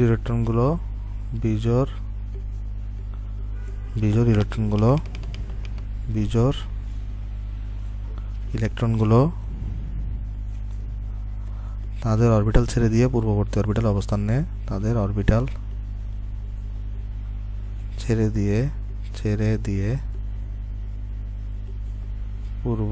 অরবিটাল অবস্থান নেয়, পূর্ববর্তী অরবিটালে অবস্থান নেয় এবং ইলেকট্রন যুগল হিসেবে থাকে, কি এটা দ্বারা কি বোঝাচ্ছে আমি তোমাকে বুঝাই, দেখো হিসেবে থাকে, এটা দ্বারা বোঝাচ্ছি, দেখো এটা ধরো তোমার এখন 4s0 আর এখানে আছে 3d6। তো এতে নর্মাল স্ট্রাকচারটা কি আগে প্রথমে দেখো, নর্মাল স্ট্রাকচার কি হয়, একটা করে যায়, লাস্ট একটা যায়, এটা হচ্ছে নর্মাল অবস্থায়। এটা হচ্ছে কি অবস্থায়, এটা হচ্ছে নর্মাল অবস্থায়। কিন্তু যেই মুহূর্তে এটা লিগ্যান্ডের সাথে যুক্ত হবে সেই মুহূর্তে এটার অবস্থা কী হয় দেখে আসো। তাহলে চলো এটা কপি করি, যেই মুহূর্তে এটা লিগ্যান্ডের সাথে যুক্ত হবে সেই মুহূর্তে কী অবস্থা হয় দেখে আসো। আমরা দেখতে পাচ্ছি এখন লিগ্যান্ডের সাথে যুক্ত থাকা অবস্থায় কী হবে, দেখো যখনই এর আশেপাশে যখন লিগ্যান্ড আসবে, যখন কি আসবে, এখানে যখন লিগ্যান্ড আসবে তখন কি হবে দেখো। এখন দেখো এখানে যেটা হবে, লিগ্যান্ডের কাজটা কি মেনলি ইলেকট্রন দান করা, তো এখানে যে কাহিনিটা হবে, তো তুমি যে চিন্তা করে দেখো, ধরো এখানে একটা লিগ্যান্ড আসছে, অথবা আমি তোমাকে একটা সিম্পল একটা এক্সাম্পল দিয়ে বুঝাই, দেখো ধরো এটা হচ্ছে যে একটা মফস্বল শহর, যখন একটা মফস্বল শহরের নাম কি হতে পারে, ধরো হচ্ছে যে আমি তোমাকে বলি, যেমন আমি চিটাগাংয়ের এক্সাম্পল দিয়ে যদি বলি, ধরো তোমার এখানে হচ্ছে একটা অক্সিজেন একটা শহর আছে, মানে এলাকার নাম হচ্ছে একটা অক্সিজেন, ওকে, চিটাগাংয়ের একটা এলাকা, অক্সিজেন এলাকা, একটা সিম্পল এক্সাম্পল দিয়ে বোঝাচ্ছি আমি তোমাকে, কেমন? আচ্ছা, তো এই অক্সিজেন এলাকার মধ্যে অনেকগুলো ছোটো ছোটো ঘর বাড়ি আছে, ধরো অক্সিজেন এলাকার মধ্যে অনেকগুলো ছোটো ছোটো ঘর বাড়ি আছে, ওকে। আচ্ছা, এখন ধরো এই ঘর বাড়িগুলোতে অভাব আছে, মানে টাকা পয়সার সমস্যা আছে। সাপোজ ধরো এই ঘর বাড়িগুলোতে কি আছে, টাকা পয়সার সমস্যা আছে। আচ্ছা, এখন ধরো একজন, এখানে ধরো সরকার আছে, তো সরকার যখন এদেরকে টাকা পয়সা যেহেতু অভাব আছে, এদেরকে যখন ত্রাণ দিবে, সরকার কিন্তু ইন্ডিভিজুয়ালি সবাইকে ত্রাণ দিবে না। সরকার যেটা করবে, এই অক্সিজেন এলাকা থেকে একটা প্রতিনিধি ঠিক করবেন, একটা প্রতিনিধি ঠিক করবেন, তিনি হচ্ছে প্রতিনিধিকে ত্রাণ দিবেন সরকার, দেন প্রতিনিধি তোমার হচ্ছে এটাকে ডিস্ট্রিবিউশন করে দিবে, ওকে। কি করবে, এখানে প্রতিনিধি ডিস্ট্রিবিউশন করে দিবে। এখানে দেখো সরকার দান করতেছে না, ঘর বাড়িগুলোকে সরকার কিছু দিচ্ছে না, তাহলে সরকার এক্ষেত্রে লিগ্যান্ড হিসেবে কাজ করবে, লিগ্যান্ড হিসেবে কাজ করতেছে, ওকে। তো আমি তোমাকে বুঝাই বলি এখানে আসলে এটার সাথে কিসের সম্পর্ক। এখানে দেখো, এখন এখানে অনেকগুলো ছোটো ছোটো ঘর বাড়ি আছে, সরকার কিন্তু সবগুলোকে ঘর বাড়িকে দিবে না, সরকার কী করবে, প্রতিনিধিকে দিবে। তাই এখানে যেটা হয়, এদের তো সবারই অভাব আছে, তাই না? এরা তখন একজোট হয়ে গিয়ে খালি স্থান তৈরি করবে, যেন এখানে সহজ ইলেকট্রন এসে ঢুকতে পারে। যেমন কেন হয় দেখো, এটা ধরে ইন্ডিভিজুয়ালি ধরে একা আছে, তখন এখানে যখন আরেকটি ইলেকট্রন এসে বসতে যাবে, এই ইলেকট্রনটা কিন্তু ইলেকট্রনটাকে তখন একটু বাধা দিবে। দেখো একটা জিনিস বুঝো, এই ইলেকট্রন কিন্তু বুঝতেছে না যে তার যে স্থিতিশীল অবস্থায় যাওয়া দরকার, কমপ্লিট যৌগটা বুঝতেছে তার স্থিতিশীল অবস্থায় যাওয়া দরকার। এটা হচ্ছে যে এই কমপ্লিট যৌগের মধ্যে একটা পার্ট, তাই তার এখানে অলরেডি একটি ইলেকট্রন আছে। যখন এটা আরেকটি ইলেকট্রন সেখানে বসতে যাবে, এ কী করবে, ওই ইলেকট্রনটাকে বিকর্ষণ করবে না। কিন্তু এমন যদি হয় লিগ্যান্ড যখন আসে তখন আসলে যেটা হয়, এই যে ইলেকট্রনটা আছে এই ইলেকট্রনটা জাম্প করে আগেরটাতে চলে যায়, এই ইলেকট্রনটা জাম্প করে আগেরটাতে চলে যায়। আর এই ইলেকট্রনটা লিগ্যান্ড আসার আগেই, মানে এই ইলেকট্রনটা তখন জাম্প করে এখানে চলে যাবে, আর এই ইলেকট্রনটা তখন জাম্প করে পূর্ববর্তী জায়গায়, পূর্ববর্তী খালি অরবিটালে চলে যাবে, এখানে চলে যাবে। কেন এটা হয়েছে আমি তোমাকে বুঝাই বলি, দেখো কেন হয়েছে। দেখো, কারণ তারা যদি ছড়াই ছিঁড়ে থাকতো তাহলে লিগ্যান্ডের কাজটা কি, ইলেকট্রন দান করা। তারা যদি ছড়াই ছিঁড়ে থাকতো তখন ইলেকট্রন দিতে লিগ্যান্ডের অসুবিধা হইতো। কেন? কারণ একজন একজনকে বিকর্ষণ করতো, বেশ ঝামেলা হইতো। কিন্তু এখন এখানে ফাঁকা স্থান তৈরি হয়েছে বলে এখানে চাইলেই লিগ্যান্ড ইজিলি হচ্ছে কী করতে পারবে, ইলেকট্রন দান করতে পারবে। লিগ্যান্ড হচ্ছে ইলেকট্রন দান করে, ওকে। যেমন এখানে সিয়ান হচ্ছে লিগ্যান্ড, তো সিয়ান লিগ্যান্ডটা দেখতেছে এখানে 6টা স্থান ফাঁকা আছে। কেমনে? কারণ একটাতে দুটো করে। তো অ্যাকচুয়ালি তখন যেটা করবে, এখানে 6টা যেহেতু ফাঁকা স্থান আছে তাহলে লিগ্যান্ড এখানে 6টা ইলেকট্রন দান করবে। ফলে লিগ্যান্ড কী করবে, লিগ্যান্ডের দানগুলোকে আমরা এবার লাল কালার দেখাচ্ছি। তাহলে এগুলো লিগ্যান্ড দান করতেছে, ওকে। তাহলে লিগ্যান্ড এখানে টোটাল কয়টা ইলেকট্রন দান করছে? 6টা ইলেকট্রন দান করছে। তাহলে লিগ্যান্ড বেসিক্যালি যতটা ইলেকট্রন দান করে সেটাকে আমরা এখানে বলি, মানে 6 দিয়ে দেখাই, ওকে। একটা জিনিস দেখো, এখানে সিয়ানের স্ট্রাকচারটা কীরকম হয়, সিয়ান মাইনাস। তাহলে এখানে 6টা ইলেকট্রন লাগতেছে টোটাল, দুইটা এখানে, দুইটা এখানে, দুইটা এখানে। তাহলে কয়টা সিয়ান লাগবে এখানে? 6টা সিয়ান লাগবে। তো যতটা সিয়ান লাগে ততটাকে আমরা এখানে সংখ্যা দিয়ে লিখি এবং সেটা দ্বারা বোঝায় সন্নিবেশ সংখ্যা। তাহলে সন্নিবেশ সংখ্যা জিনিসটা কি? সন্নিবেশ সংখ্যা জিনিসটা হচ্ছে জটিল যৌগ গঠন করার সময় যতটা লিগ্যান্ড প্রয়োজন হয়, তো মানে লিগ্যান্ডের যে সংখ্যা থাকে সেটাকে আমরা বলি সন্নিবেশ সংখ্যা, ওকে। আশা করি সন্নিবেশ সংখ্যাটা ক্লিয়ার হয়েছে এখানে। দেখো, তাহলে জটিল যৌগ গঠন করার সময় কী হয়, অবস্থান্তর মৌলসমূহ লিগ্যান্ডের সাথে যুক্ত হওয়ার সময় বিজোড় ইলেকট্রনগুলো, এই যে বিজোড় ইলেকট্রনগুলো তাদের অরবিটাল ছেড়ে দিয়ে পূর্ববর্তী অরবিটাল অবস্থান নেয় এবং ইলেকট্রন যুগল হিসেবে কাজ করে, ওকে। কেন করতেছে এটা? যেন লিগ্যান্ড যে ইলেকট্রন দিবে সেটা যেন প্রবেশ করতে যেন সুবিধা হয়। কারণ তারা যদি ছড়াই ছিটে থাকে লিগ্যান্ডের ইলেকট্রনগুলো প্রবেশ করতে কিন্তু এখানে বেশ অসুবিধা হবে। তাই ইলেকট্রন যেন তোমার এখানে প্রবেশ করার সুবিধা হয়, তাই তোমার এখানে যেটা হয় যে ইলেকট্রনগুলোকে এই জন্য মানে এর আগের অবস্থানে চলে যায় এবং লিগ্যান্ডের জন্য স্থানগুলো ফাঁকা করে দেয়, ওকে। তো আমি আশা করতেছি তোমরা এই 6-এর মিনিংটা বুঝতে পারছো, যে 6-এর মিনিংটা কি। 6-এর মিনিং হচ্ছে যে এখানে 6টা লিগ্যান্ড প্রয়োজন এবং এখানে বেসিক্যালি 6টা ইলেকট্রন দরকার। তো 6টা ইলেকট্রন করতে আসবে, সিএন মাইনাস তো একটা দিতে পারবে, তাহলে 6 জন সিএন মাইনাস থাকলে 6টা ইলেকট্রন সে দিতে পারবে। তাহলে এখানে যতটা লিগ্যান্ড প্রয়োজন ততটাই হচ্ছে তার সন্নিবেশ সংখ্যা। এই 6 দ্বারা কিন্তু কী বোঝায় বলো তো, সন্নিবেশ সংখ্যা বোঝায়। তাহলে এখানে আমরা কী কী শিখলাম? প্রথমে শিখলাম হচ্ছে জটিল যৌগ কেন গঠন করে, কারণ তার স্থিতিশীল অবস্থায় যাওয়া দরকার। তারপর আমরা শিখলাম এই যে 6 বা এই 4-এর মিনিং কি, তাহলে এখানে সিও মানে কার্বন মনোক্সাইড কয়টা লাগবে, 4টা লাগবে। এই 4 বা এই 6 দ্বারা বোঝায় সন্নিবেশ সংখ্যা, ওকে। এদের অনেক ইম্পর্টেন্স আছে, আমরা একটু পরে আলোচনা করতেছি। আশা করি তোমরা এতটুকু তোমরা এখানে বুঝতে পারছো। আচ্ছা, আজকে আসলে সময় তো একদমই নাই। নেক্সট দিন হচ্ছে আমি নেক্সট ক্লাস হচ্ছে এই জটিল যৌগের নামকরণ কীভাবে করে বা জটিল যৌগের সংকরণ কীভাবে করে সেগুলো দেখা দিব। তো সরি ভাই, আজকে দেখাতে পারলাম না, আজকে একদম সময় নেই। এই জন্য আজকে ভিডিও তোমার ভালো লাগলে ভিডিও তুমি লাইক করতে পারো, ভিডিও তোমার সাথে শেয়ার করতে পারো, আর আমার ইউটিউব চ্যানেল সাবস্ক্রাইব করতে পারো। তাহলে সবাই ভালো থাকবেন ভাই, আসসালামু আলাইকুম।